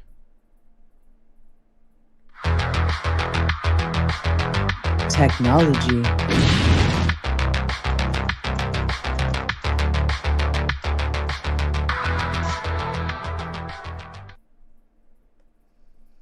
Yeah. So Space Mouse is like in like four of them. I think that's pretty amazing. Yeah, he's got a lot of cameos. He gets around. He's all over the place, right? Right? But I like when he pops and locks in the beginning, in the intro. That's the bestest. Breaking it down. That's the bestest, Brad. Thank you for making Space Mouse come to life and pop and lock. That's so cool. I'm That just was saying. awesome. Brad's my hero. Okay, so, I mean, it's true. So, the Pentagon inches toward letting AI control weapons. What could of go course. wrong? Because of course. Well, you know what's kind of crazy is, since we're going to be talking about this, you know, in the article where we were talking about the guy they booted from Space Force, what did they say? What did the dude say? He's like, why are you pushing this you know, inclusivity stuff when we already have a problem getting enough pilots? Well, oddly enough, seems the Pentagon's got an answer for that, right? Mm-hmm. Yeah, AI controlled air weaponry. I mean, how many human pilots do you need if freaking Skynet is running the show? What you were telling me earlier today about Elon, she was watching a bunch of Elon videos and Yeah, I've decided to just go ahead and, you know, guys, I laugh about Elon, but keeping it 100, I mean, yes, the dude is an evil overlord. He's just extremely entertaining to watch. But I was watching some of his old interviews, especially his very first Joe Rogan appearance. And I mean, the guy is a fatalist. He's told us he was saying people that don't believe in God, that are atheists, are fatalists. Their whole viewpoint of reality is very dark and depressing and sad. They think this is it and they're dead and then there's no spirit. It's very depressing, and that leads them to have that fatalist mentality. Well, I think that's what he's right about. Again, with the transhumanism thing, this is why they go in that direction, because they don't understand what can be done. That is exactly what he said on Rogan, is that Neuralink, the entire point of Neuralink is because if you can't beat them, join them. He thinks it's already too late with the AI. We've already let the cat out of the bag. Like, we understand singularity as like AI having this sentient decision-making thing. He's saying if you really look at the fact that we are all already connected to this overarching infrastructure, this overarching tech infrastructure that influences and monitors and pushes our every decision, that it's already making decisions for us, whether we realize it or not. And I mean, how many times have we talked about it on here? How many videos have I done on my own channel that the mental manipulation is real? That there could come a point when this overarching tech structure is making the decisions and humans don't even realize it's acting on its own. I mean, we've already got algorithms that they can't even explain why it's making the upgrades or the decisions or the changes that it's making. Like, it's already to the point that they aren't really sure why it's doing what it's doing. You know, and Elon was one of the first people to come out like, hey, slow down. And now he said, man, what am I going to do? I tried to tell him. Nobody would listen. This is going to be the separation, okay? Those that are taking the spiritual path and seeking the creator, and those that are choosing to evolve through transhumanism and AI. And that's it. That's the break off. That's what's happening. You're either over on this side or you're over on that side. Yeah, frightening me mentions that whole summoning the demon thing. Yeah, kinda. Hey, More. thank you, Mark, for your super chat. Yeah, Oh, thank you. we're right at a crossroads, man, with our civilization and with our you know, we're right at a crossroads, and Well, choose wisely. well, Because the problem is these people think they're so freaking smart that I they know, got this. they do. I know. You know, I know they do. they got this. They can't fathom a situation that they couldn't possibly control. Like, bruh, uh, even our science fiction writers can understand where this goes. I will personally be seeking the divine and spiritual technology. I will master all things through spirit and our creator. It's an amazing thing. Well, I won't go down a big speech on this right now, but yeah. Well, I assume we'll discuss this. Yeah, why don't we have a show and talk about You know what? I'm going to go on Wednesday. I'm not going to have a guest on Wednesday. And maybe I'll talk about that spiritual technology with peeps. Are we going to do the singularity on Conspiracy Couch? We can. Yeah, we could do the singularity on the couch. This couch is this week, right? On Thursday. Yeah, this week. We could do the singularity on the couch, and on Wednesday when I go on, I'll talk about spiritual technology with the peeps and whatever else they want to talk about. We can kind of compare and contrast the spiritual path and the tech path. I'll be the devil's advocate for you. You can argue for the spiritual path, and I'll present the information for the evil overlord. Well, we might want to pick a different subject for Thursday, because if I'm going to be talking about spiritual technology on Wednesday, then it's not really appropriate to do it a second time. So, I don't know, but we'll figure it out. We'll figure it out before Wednesday and Thursday, guys.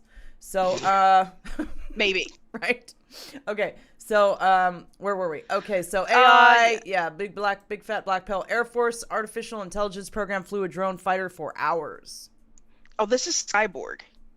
Yeah, we're talking about Skyborg. Well, the first article, they were just talking about how DARPA has now pushed forward officially the agenda for these things to have autonomous control of the weaponry, right? That was pretty much all the first article was saying. The second article, this one, the Air Force Artificial Intelligence Program, that this just happened, right? For more than 2 hours on April 29th, an advanced robot brain flew a drone fighter, and it went exactly as planned. They had made a geofence, and they gave it a set of parameters, stick to the geofence, go in there, and it fulfilled its mission. This is just the first step towards what they're calling Skyborg, right? Where they're going to have... That sounds promising. Yeah, I trust anything called Skyborg. That doesn't sound evil at all. Yeah. Right? Who names this shit? Like, I don't know who thought of that. But, so with the Skyborg, this was just one drone. This was just one plane. This program is going to be able to learn on its own. They want it to at first fly alongside human pilots, but eventually be able to make these decisions on its own. Their argument is that, like, in these, highly evolving and changing situations, even ground-based, that humans can't think fast enough to make decisions. Rain says, why are we allowing this? That's a great question, Rain. And I'll tell you why. Because we have been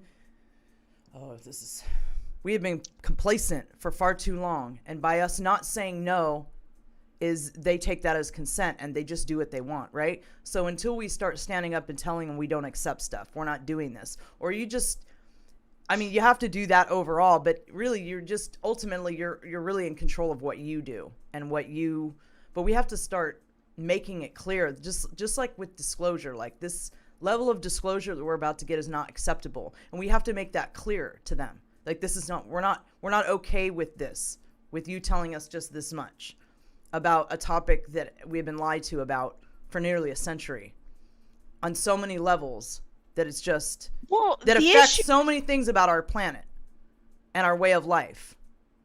That, they only ever tell us part of the story, like with this Skyborg stuff. I mean, the publicly stated aim of this program is to create these robot airplanes that can fly autonomously. That way, number one, they're cheaper, and number two, if they get shot down, you know, there's no human loss of life. They can automatically upload their program parameters to whatever the next thing is behind it. There's no loss of time or loss of function. Because of this, we could send a bajillion robot planes in and they could shoot down, and the mission is still going to be carried out.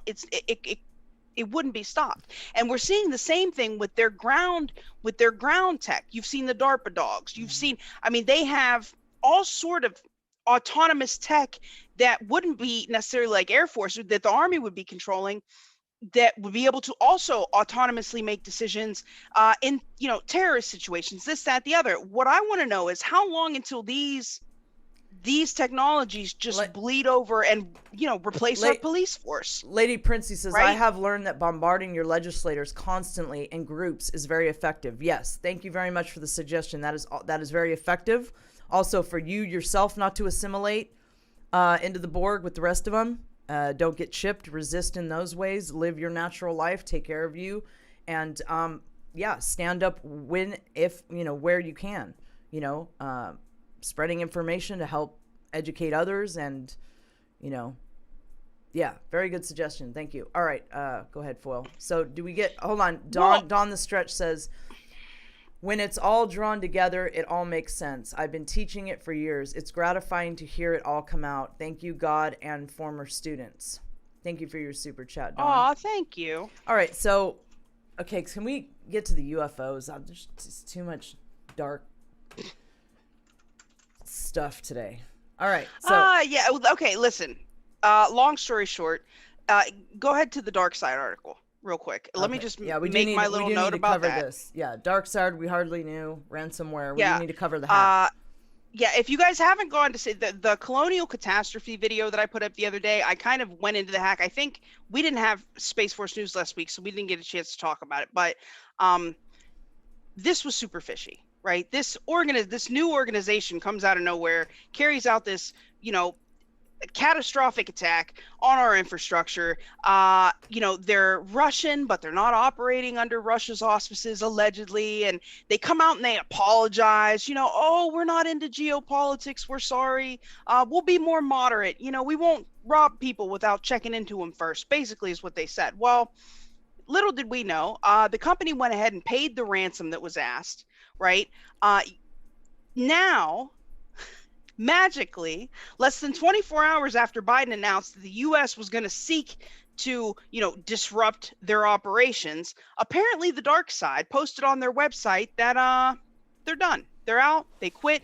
No more crime. They're out of the game. Kind of funny. They just pop up, cause this little ruckus, and dip out. Like, I mean, who were you working for, bruh? Right? Who were you working for? Right? Who do you work for? I didn't bring my smartphone in here. I gotta go grab it real quick so I can check the app. So, do you want me to keep on here or move to the next article so you can do that while I grab it? Go ahead, click to the next article real quick, and I'll go over this, and then we can talk about the UFOs. Yeah. Chinese rover. There you go. Yeah. So. Yes, Hard Knocks. Apparently, only five was paid. To my understanding, I could be wrong, but I understood it was 5 million in Bitcoin that was paid to them, and then they just magically decided they were going to quit the game, right? What's funny about this is that all of these attacks that we're seeing on various things, or all of these things that infrastructure-wise, they all seem to align with this green new nonsense that we hear about all the time. I just think it's awfully funny. And if they were working, maybe not directly for a foreign nation, but if they were working for some, whoever they were working for, right?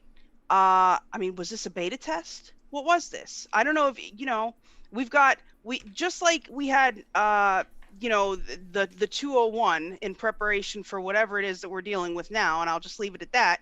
They've got this thing coming up in July called Cyber Polygon. Klaus Dr. Evil Schwab is all about that. You should look into that if you have some free time. Hard Knocks. Anyway, China. Sorry, Alara. I was answering a question in the chat. Okay.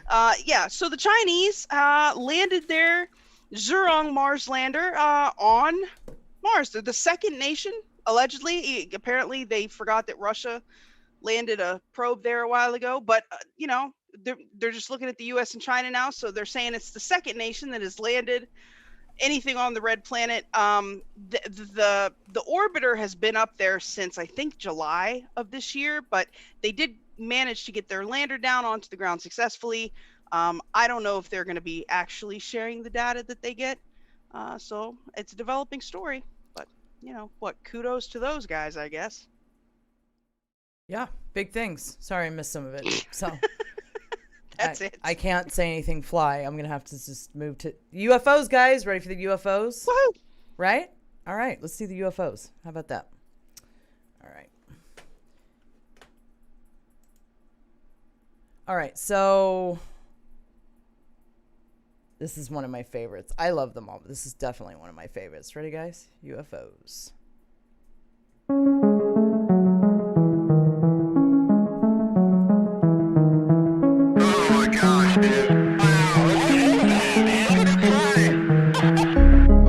Unidentified flying objects.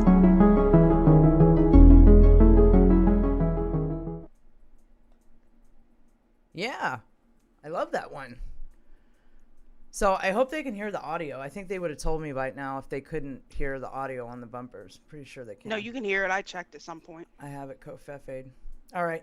So here's the USS Omaha footage that, once again, Jeremy Corbell got and put out. It's been all over the headlines this week. We're going to go into some Tucker, the last conversation Tucker had, and some other things with disclosure. But there were several articles that came out this week. I'd have to go and pull them, which had this video attached. So I want to make sure you guys saw this video. This was actually pretty good footage. So this was related to USO, allegedly craft that are transmedium that can go air, space, and underwater. And this was some of the official footage released by the gatekeepers. All right, so let's see.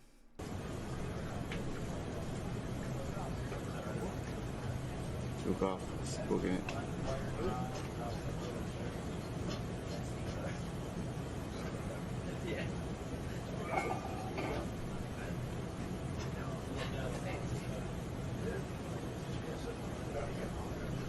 Break Omaha, Pickney Kid, Rocco Peralta the possibility to launch Hilo ASAP. Splashing your bearing range. Sure. You got 2 minutes, 30 knots. Keep going, bro. We're making 10, so we could probably bring that 35 relative to India. Sir. Yeah, I bring it down. We got a lot of white water out there, some 6-foot swells. Whoa, it's getting close. Yeah, we have 31 knots sustained wind, top side, gust of 40. Whoa, splashed. Mark bearing and range. Hold on. Why did it make a splash? I don't understand that. Those craft don't make splashes when they go into the water. No. They explained that in the interview.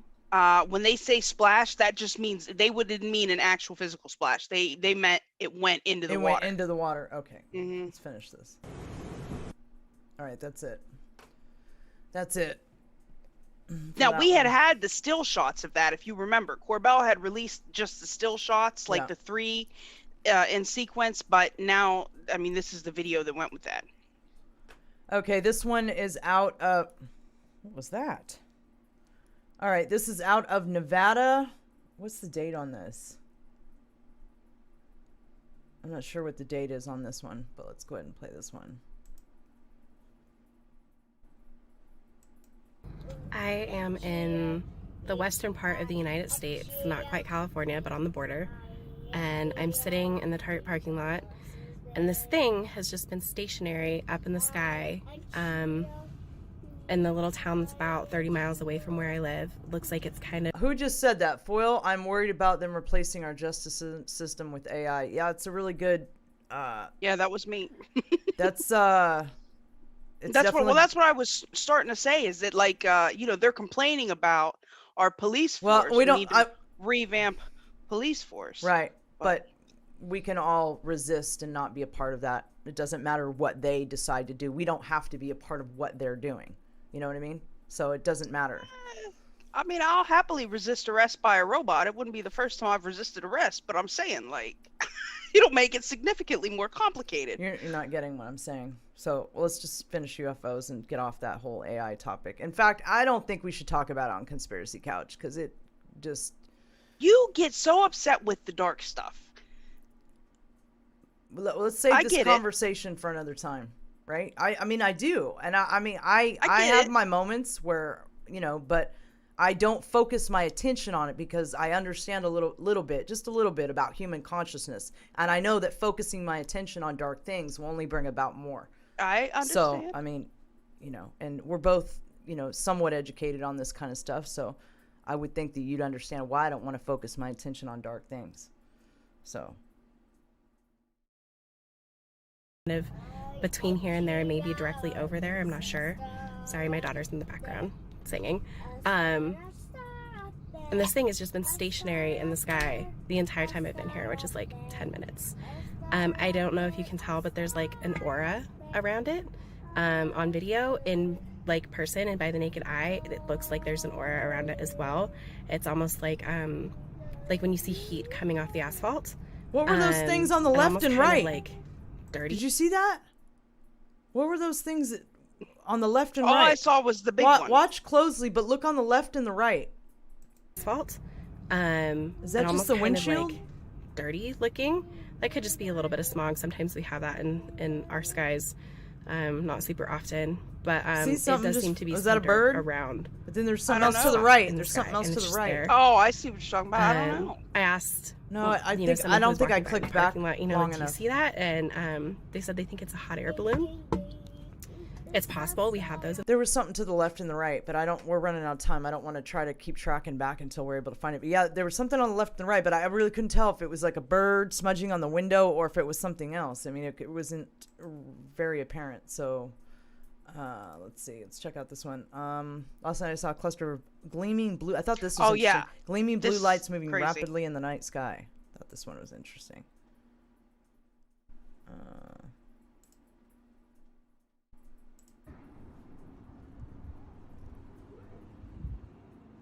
Only because we have two pieces of footage, different colors, but very similar sort of thing. I'm not sure what's going on, you know? Has anybody out there seen anything like this before? What do you think? Tyler Koala said something about Arcturian seeker ships or everything is ships. Everything is Arcturian to him. It's all Arcturian.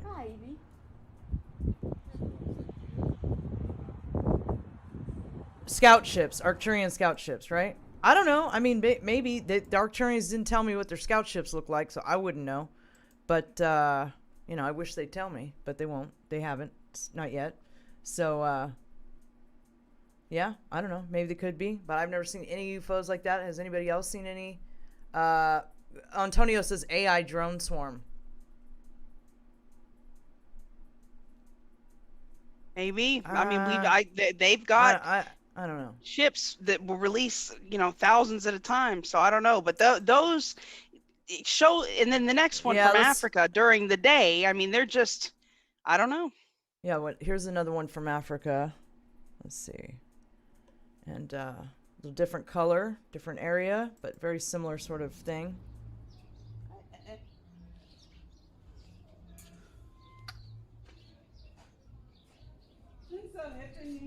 Yeah.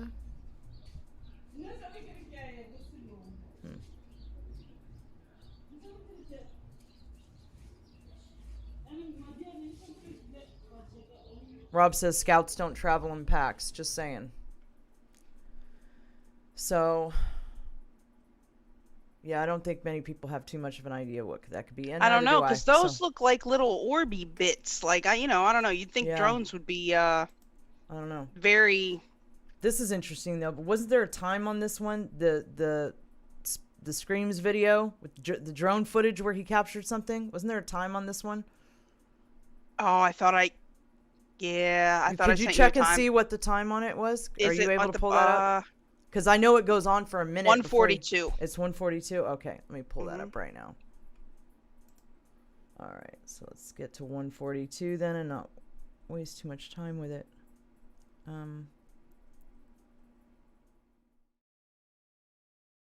All right, so I'm going to start it at 138.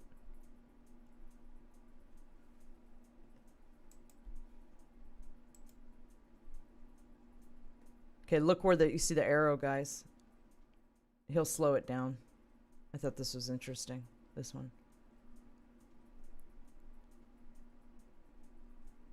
Yeah, coming up out of the forest like that. Yeah. You can really see it a lot better when he slows it down. It's just moving so fast. Whoop. Gone. Mm-hmm. That fast. Just gone. Does he show it one more time? I don't think he does. Anyway, yeah, I thought that was a really good one. Interesting. I'm surprised that there's not more footage caught of UFOs by drones, honestly. I'm really surprised it's not caught more often. Man, we'll probably start seeing a whole lot more of that. Yeah. Let's see. So, yeah, it was a drone that caught that footage, but that was, for real, a legit UFO. But some of the, I wonder with some of our drones, they have to be really advanced now, and I wonder... I mean, where's the line at, like, UFO type of thing, like we think, and a drone? Like, where's the line anymore? Like, I mean, I wonder how advanced some of our drones or maybe our adversaries' drones are at this point. I mean, so really, like, you could be seeing a UFO and it could be a super advanced drone that has that kind of technology. I mean, it depends on what you're, Well, I think that, like, that's what Marco Rubio was saying. Your definition of what a drone is, yeah. Well, yeah, I mean, he was like this... he said definitively, like, the stuff that we're talking about, like, that's not us. Philly Q says she thinks those glitter-looking UFOs are sprites. That's interesting. Oh, I hadn't thought of that. That's interesting. Okay, so let's see. We got a couple more UFO videos, then we'll go into disclosure here. We've got this guy caught over Mexico City, coming from MineBuild77.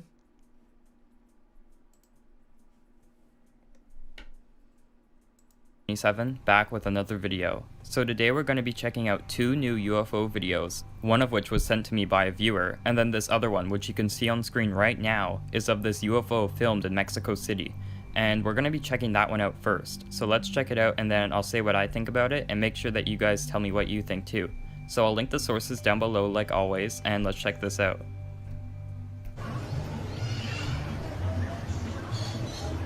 Increíble. You know what it reminds me of? That Batman balloon looking UFO that they released, that the DoD released. I was gonna say, this looks. I don't know if this is the same video, but this looks extremely similar to that. It looks just like it. It looks. What do you think, guys? Do you think that looks like the one that looks like a? I don't know. I heard somebody say it looks like a Batman balloon or whatever. That weird looking one that the DoD released through Jeremy Corbett. It kind of looks like that to me. It really does.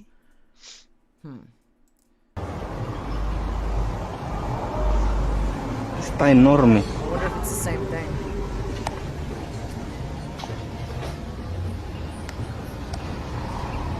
Enorme.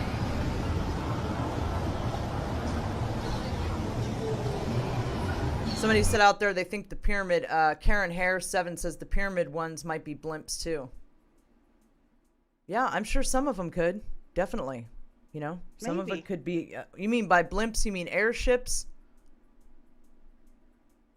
And who knows where that technology's gone by now? You know what I'm saying? We were in front of the footage this time. It was flying into your ear. Really? Well, that's a problem. We might have to get rid of us. We don't need it flying into my ear.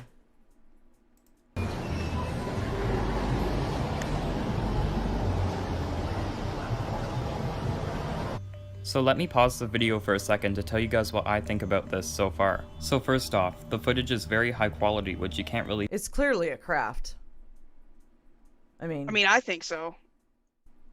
...say for many of these videos, because lots of them are very scrolled in. And then next, the guy is actually talking in the video, which, as you guys know, is always a good sign for me. But before I make up my mind about this, let's keep on... Okay, well... Yeah, he goes into his whole analysis. Yeah, we don't need to do the whole analysis, but yeah. All right, so let's see. We have one more. Oh, no, this is the Tucker stuff. So we'll be moving on from UFOs now and going into disclosure. We have a little bit of disclosure to cover, and then space weather, and then we will be closing out for the night. So yeah, This Tucker clip, let's go ahead and cover that real quick. When did this clip come out, Foil? Do you know? Man, just a few days ago. Just a few days ago. Yeah, like 3 or 4 days ago.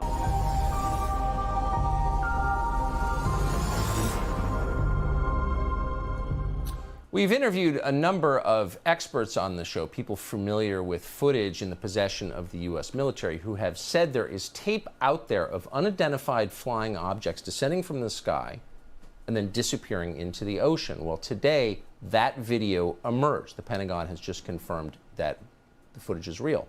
You're seeing it now on your screen. It was taken by the Combat Information Center aboard the USS Omaha on July 15, 2019, off the coast of San Diego. As far as we know, the UFO in question was never recovered. There was no material indicating a crash. More than that, we don't know. Tom Rogan is a Washington Examiner columnist, well-versed in the subject. He joins us tonight. Tom, what do you think we're looking at here? Well, I think we may well be looking at a true unknown, which is to say intelligently controlled machinery that is not understood to be in the possession of the United States, China, or Russia, which are the three most advanced countries in terms of military aviation. And so, you know, the video in and of itself is limiting what it can tell us, but I think it speaks to, as the Pentagon itself has admitted, this continuing trend of truly unexplained things coming into the public consciousness more than they have before. If you listen to... Did I really just start the disclosure section and not play the bumper, Foil? You did. I really did that? All right. A little late to the punch, guys, but here you go. You guys got to see the disclosure. That's all right. We might want to break it up. God knows they might strike us. Hey, Rise, good to see you. And thank you, Mr. Fox. All right. He so, said, go ahead. thank you for your super chat. He says, I said I do for you girls. Loyal to the Foil should have kept me on Facebook. Just saying the first to contact me wins. I don't use my Facebook. You talk to me on Twitter. We don't really do the Facebook. I mean, yeah, I'm not a fan of the book, but you've talked to me on Twitter. You'll have to tell me who you are on Facebook. I'm not on there very much, so you'll have to give me a little clue, Mr. Fox, because I won't know if I see you on Facebook, and I'm not on there very much. So, all right, Tricky like a fox. Here we are, disclosure bumper. Dun dun dun. Dun dun dun.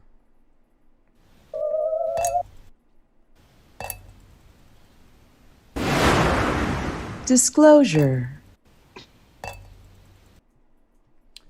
Brad snuck a puffin in there, you guys. He did. It's so cute. He put puffins everywhere. That is amazing. All right, let's finish our little bit here. This with the sound up, you can hear the guys who are monitoring this video in real time gasp when it seems to disappear beneath the waves. So this kind of takes the weather balloon off the table or some meteorological phenomenon off the table. I mean, clearly we're looking at something that is, as you just put it, being intelligently controlled, and it's going underneath the ocean and then disappearing. I mean, we're sure that this could not be a foreign nation in control. Yeah, that is the yes, and that is why you see people like Senator Rubio leaning into the subject. The military Office of Naval Intelligence, which really leads the military effort researching this. There isn't anything that we have top secret information about what China or Russia have, or what we have at Area 51 that can do what these things do in terms of the variable performance. And I think specifically relevant to this video, in the coming months and years, an area which we will learn more about is the interaction of US Navy submarines, nuclear ballistic missile submarines and attack submarines, picking up sonar contact of things moving at hundreds of knots under the water. And so there is a undersea dimension to this that the Navy has sort of pushed off to the side as the pilots talk more about their experiences. So there's a lot more to come out, I think. You know, I want to say something. Somebody said in the chat, look here, not there. And Philly, that was Cat's Meow. And then Philly Q made a comment about funny how this come up when we're finding, you know, what we're finding going on in Arizona. So I think that is a very interesting connection, actually. And I think the timing on it is very interesting. And I had something to say about that, and it completely escaped me. Maybe it'll come back. Both of your comments sparked something. I had something to say, but I completely forgot. Okay, let's finish watching this. Is the best way to put it. Hundreds of knots underwater. I mean, I think all of us can imagine objects moving. Oh, I was gonna say, yeah. So they're throwing this out here. Look here, not there. They're getting this whole thing set up, right? But notice how nobody's paying attention. Like really, literally, nobody cares. Like literally, it's like, and I think largely the reason for that is because we've been lied to for almost a century, and we know, the people that know, and it's like, it's just annoying already. I think people are just totally hip and totally awake to the fact that that this whole UFO disclosure thing is being used as a distraction, and people know that if they're coming out and telling us something they've lied to us about for nearly a century, that there's a motive behind it, and that motive is probably not in alignment with serving humanity. So it's like, but it's really weird because it's like nobody even cares. Like, have you talked to any sleepers, Foil? They're tripping. They're like, oh my God, they're saying the UFOs are real. I mean, have you talked to anybody that's having that reaction, or are people just kind of like, I don't even hear normies talking about it, but I'm never around normies either. So yeah, I mean, the people that I know that didn't believe it still don't believe it. See, it's not. They're gonna need to land and stuff. You gotta have your own look. You gotta have your own personal experience to really, for it to sink in. Like it doesn't, like we were talking about earlier, Foil. It's all woo woo to you until it happens. It's all woo woo. It could be, maybe not. I don't know. I'm gonna entertain the thought, but I don't really know. It's all woo woo until it's not woo woo anymore. Until it happens. Regardless of their motives, I'm just glad that finally the government is somewhat saying we can have this conversation. Like letting up, because there are people, I'm sure, that are in the government that maybe they had something they wanted to say, but they really couldn't. We need to take advantage, my thoughts on the matter, take advantage of this happening. They're little cracking the door open to kick that door in, you know? Yeah, I agree. We need to take advantage of the fact that they're talking about it at all. Yes. To now just bust it down and be like, no. Yeah, now you can't say there's nothing to talk about. Now we want to know everything. No. You're saying we don't know what these are, and they're doing this, that, and the other. Well, we better figure out what they are. And who might, what Harry Reid say, well, they might have some parts at Lockheed Martin. Well, then we need to go raid them. Right. Something. We need to know what's going on. And who's been lying about what's going on. And who's reverse engineered the stuff. And is anybody talking to these people that we don't know who they are, that are flying these craft? And if they are talking to them, who is and who's not? Like, those are really the questions that have to be answered. Are we alone on this planet in the third dimension or not? And if not, does any element of our government know about it? Or projects? Unacknowledged projects. And if they do, it's time we learn about it, right? So I'm just saying. Yeah. I definitely, if they're making decisions that affect me, I want to know. That's right. We live here. We have a right to know. If we got technology that can get rid of, which clearly these friends or whatever they are, right? Allegedly flying around, they have it, right? So if they've crashed, allegedly, that means some element on this planet, some group has that as well, potentially. Well, we need to figure out who that element, group, whatever is. Ultimately, that's where we need to go with this. Like, I hear people a lot of times complain, partial disclosure. Right, I know it sucks, guys. It sucks that we're getting partial disclosure. So don't accept that, and let's do something about it. Let's start thinking outside of the box. Like, I'm not going to go into too much of this right now, but we need to start thinking outside of the box of how we can bust that door down. Like I said, like really bust that door down. Like, enough's enough. We're taking our power back in so many ways right now. The Great Awakening is so beautiful, and it's doing such amazing things.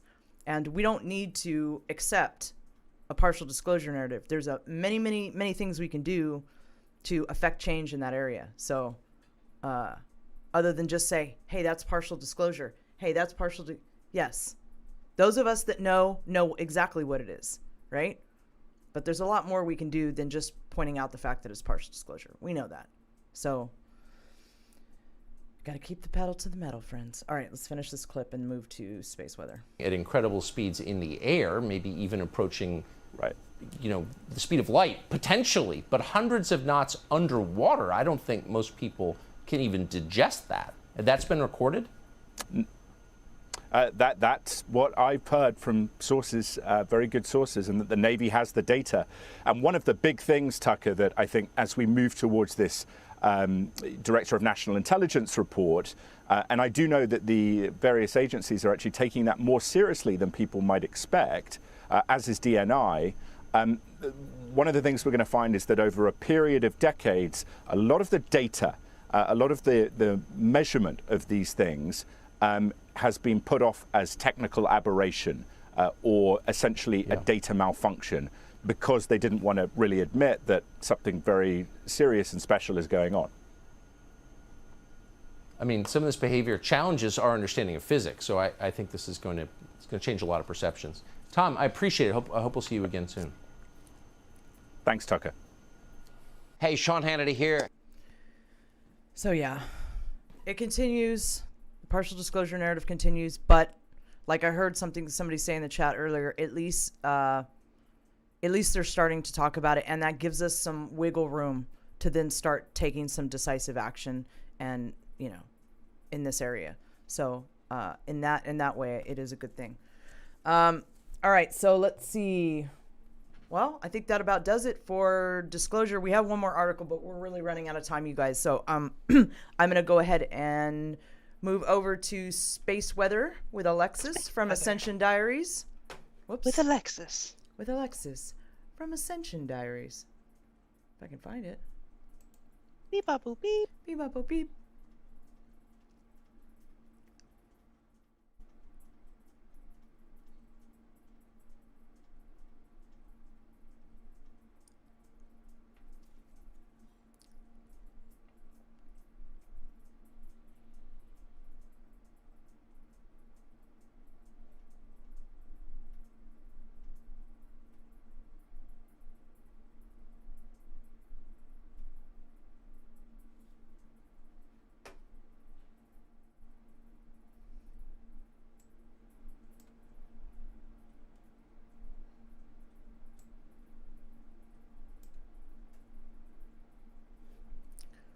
Why are they saying there's no sound?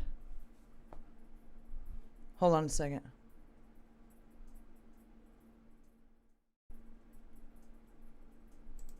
I don't know why it's coming across muted, guys. What a show, dude. Do you need to uncofefe? No, it's cofefe. No, I don't have to uncofefe. It should play regardless.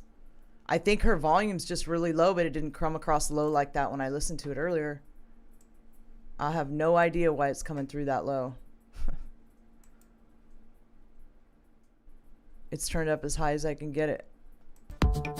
Can you hear it now, guys?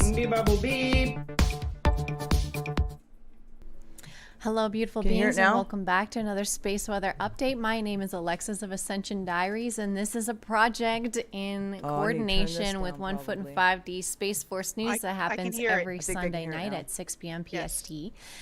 This is going to be posted across all my platforms as usual, this 3-minute update about the space weather this last week. So today is May 16th, 2021. It is currently 3:03 p.m. Pacific Standard Time. This is the current human resonance conditions that you can see over the last 3 days. We've obviously been getting blasts over the last 3 days that have been stimulating through our pretty much all of our brainwaves. We're going to talk about it more tonight at 8 p.m. for my live stream. So let's get into what else we need to see. So we are in a waxing crescent moon in the sign of Cancer right now. We have some CMEs in activity. We actually have the Pleiades that are going right next to the sun, which you can see right here. Really unique and rare and fantastic. And I double checked it and it looks like that is the Pleiades. But you can see that there's been some ejections going on the 14th and slyly on the 15th and into the 16th has been a little bit more quiet. So let's just move into a little bit closer view of the 15th and into the 16th. whoop, just a little bit ejection there, nothing too crazy, but we are seeing a piece that's going to be hitting us around the 18th or 19th. So in 2 days on Tuesday, check out for that. We have more solar activity going on. We've moved into an active solar cycle is what I'm hearing over and over in the community. Pretty much everyone's agreed that things are going to keep heating up and get more intense. So you're on the right track following this as a hobby or as a passion, because it's going to keep getting interesting, even though right now I'm getting to show you much quieter levels. This has been basically an anomaly the last 2 to 3 weeks. This quiet zone is very lucky. You can see that the solar wind has gone down in speed too, but the Schumann resonance just keeps going. On the 14th we hit an amplitude of a 91, so we were seeing 110 last week amplitude, so really big. The Q factor also jumped up on that one. What else do we want to look at? In Italy, we're also seeing quite a bit of activity this last week, over the last few days, the 11th, 12th, 13th, 14th, 15th. Okay, we're not getting heart math data here. A little bit of heart math data here. Nothing too crazy to report. Looks like they deleted all the fun stuff. The consciousness dot is pretty green. We're doing good. The geomagnetic pressure is up a little bit. Look at that. Wow, just right now we're getting some actual pressure. So let's take another peek at what that's going to look like from now. Oh, beautiful. So yeah, we're currently being impacted with a decent level. Like this, bloggers would be excited about seeing this. So that's good. I captured it in today's video. So overall, we have I would say we're in kind of a quiet spot except for this. So maybe this is the next round that's going to be showing us some fun readings for the live stream tonight. So until then, I will see you and we can talk more. All right. Have a great night.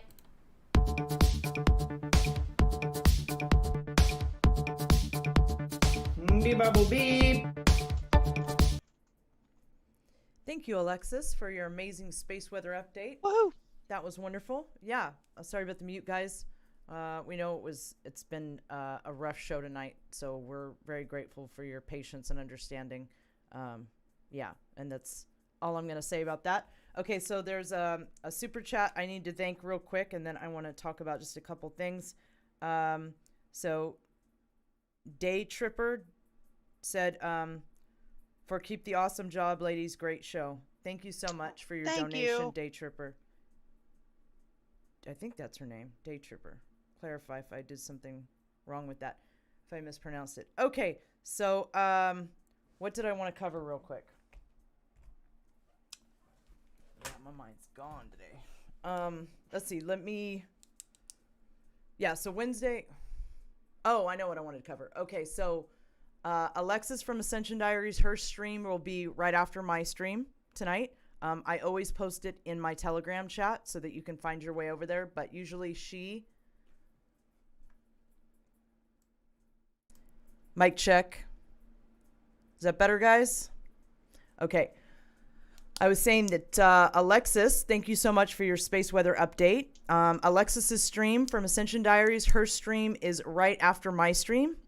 She usually drops a link in the chat, so if the mods could help spread that link out so everybody can find their way, that would be great. And I always go and post it on my Telegram channel after the show.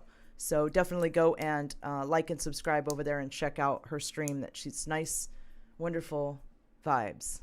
You'll enjoy it. So go and check that out. So Alexis from Ascension Diaries and her husband Jace from Cosmic Origins, they will be having a conference called Family of Light in Sedona towards the end of the month. I think it's like towards the end of July. I think it's like the last weekend in July. Maybe Alexis or Jace, if you're out there, you could clarify the dates for the people. Anyway, I think they have pre-sale tickets going on right now. I'm not sure who all is speaking there. I don't know who all has been confirmed, but I do know that Kate and I and this gentleman named Zen God, who's really into the crypto thing.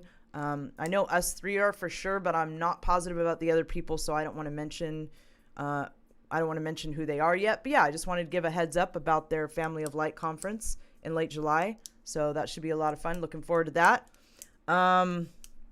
I'm sure Alexis and Jace will be posting updates about that on their Telegram channels as well, and their social media.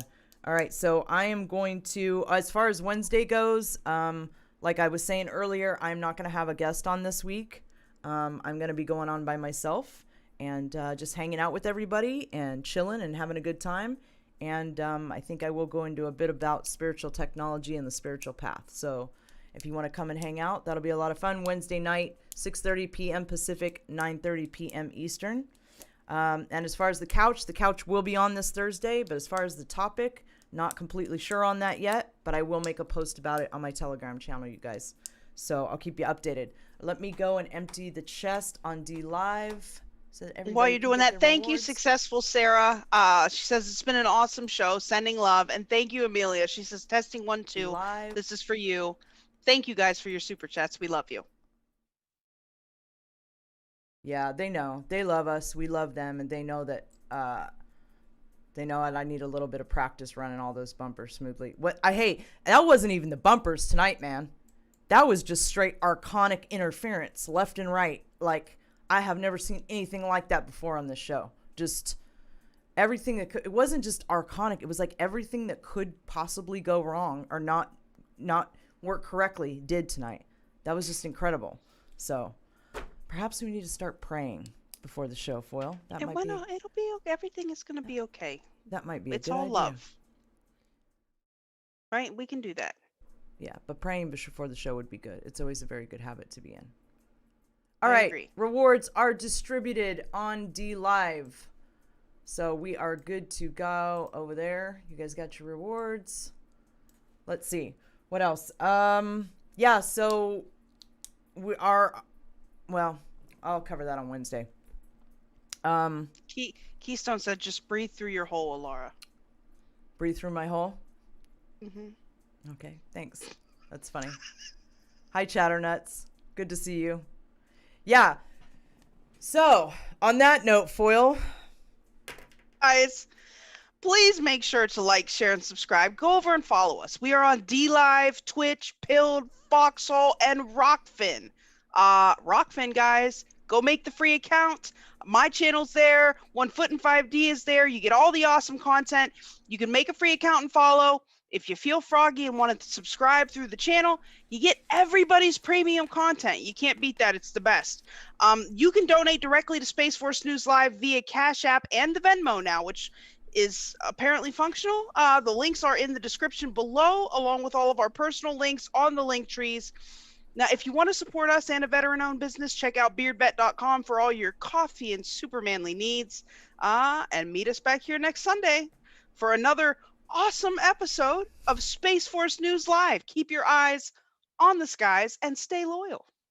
I want to say a big thank you to our wonderful moderators, and I love all of you so very much. And a big thank you to Brad for his amazing bumpers that I didn't run smoothly tonight, but I'll get it. And he did amazing work, and they're wonderful. And thank you so much, Brad. Freaking awesome. And thanks for hanging with us tonight on this ever so rough opening night of Space Force New 2.0 Reloaded.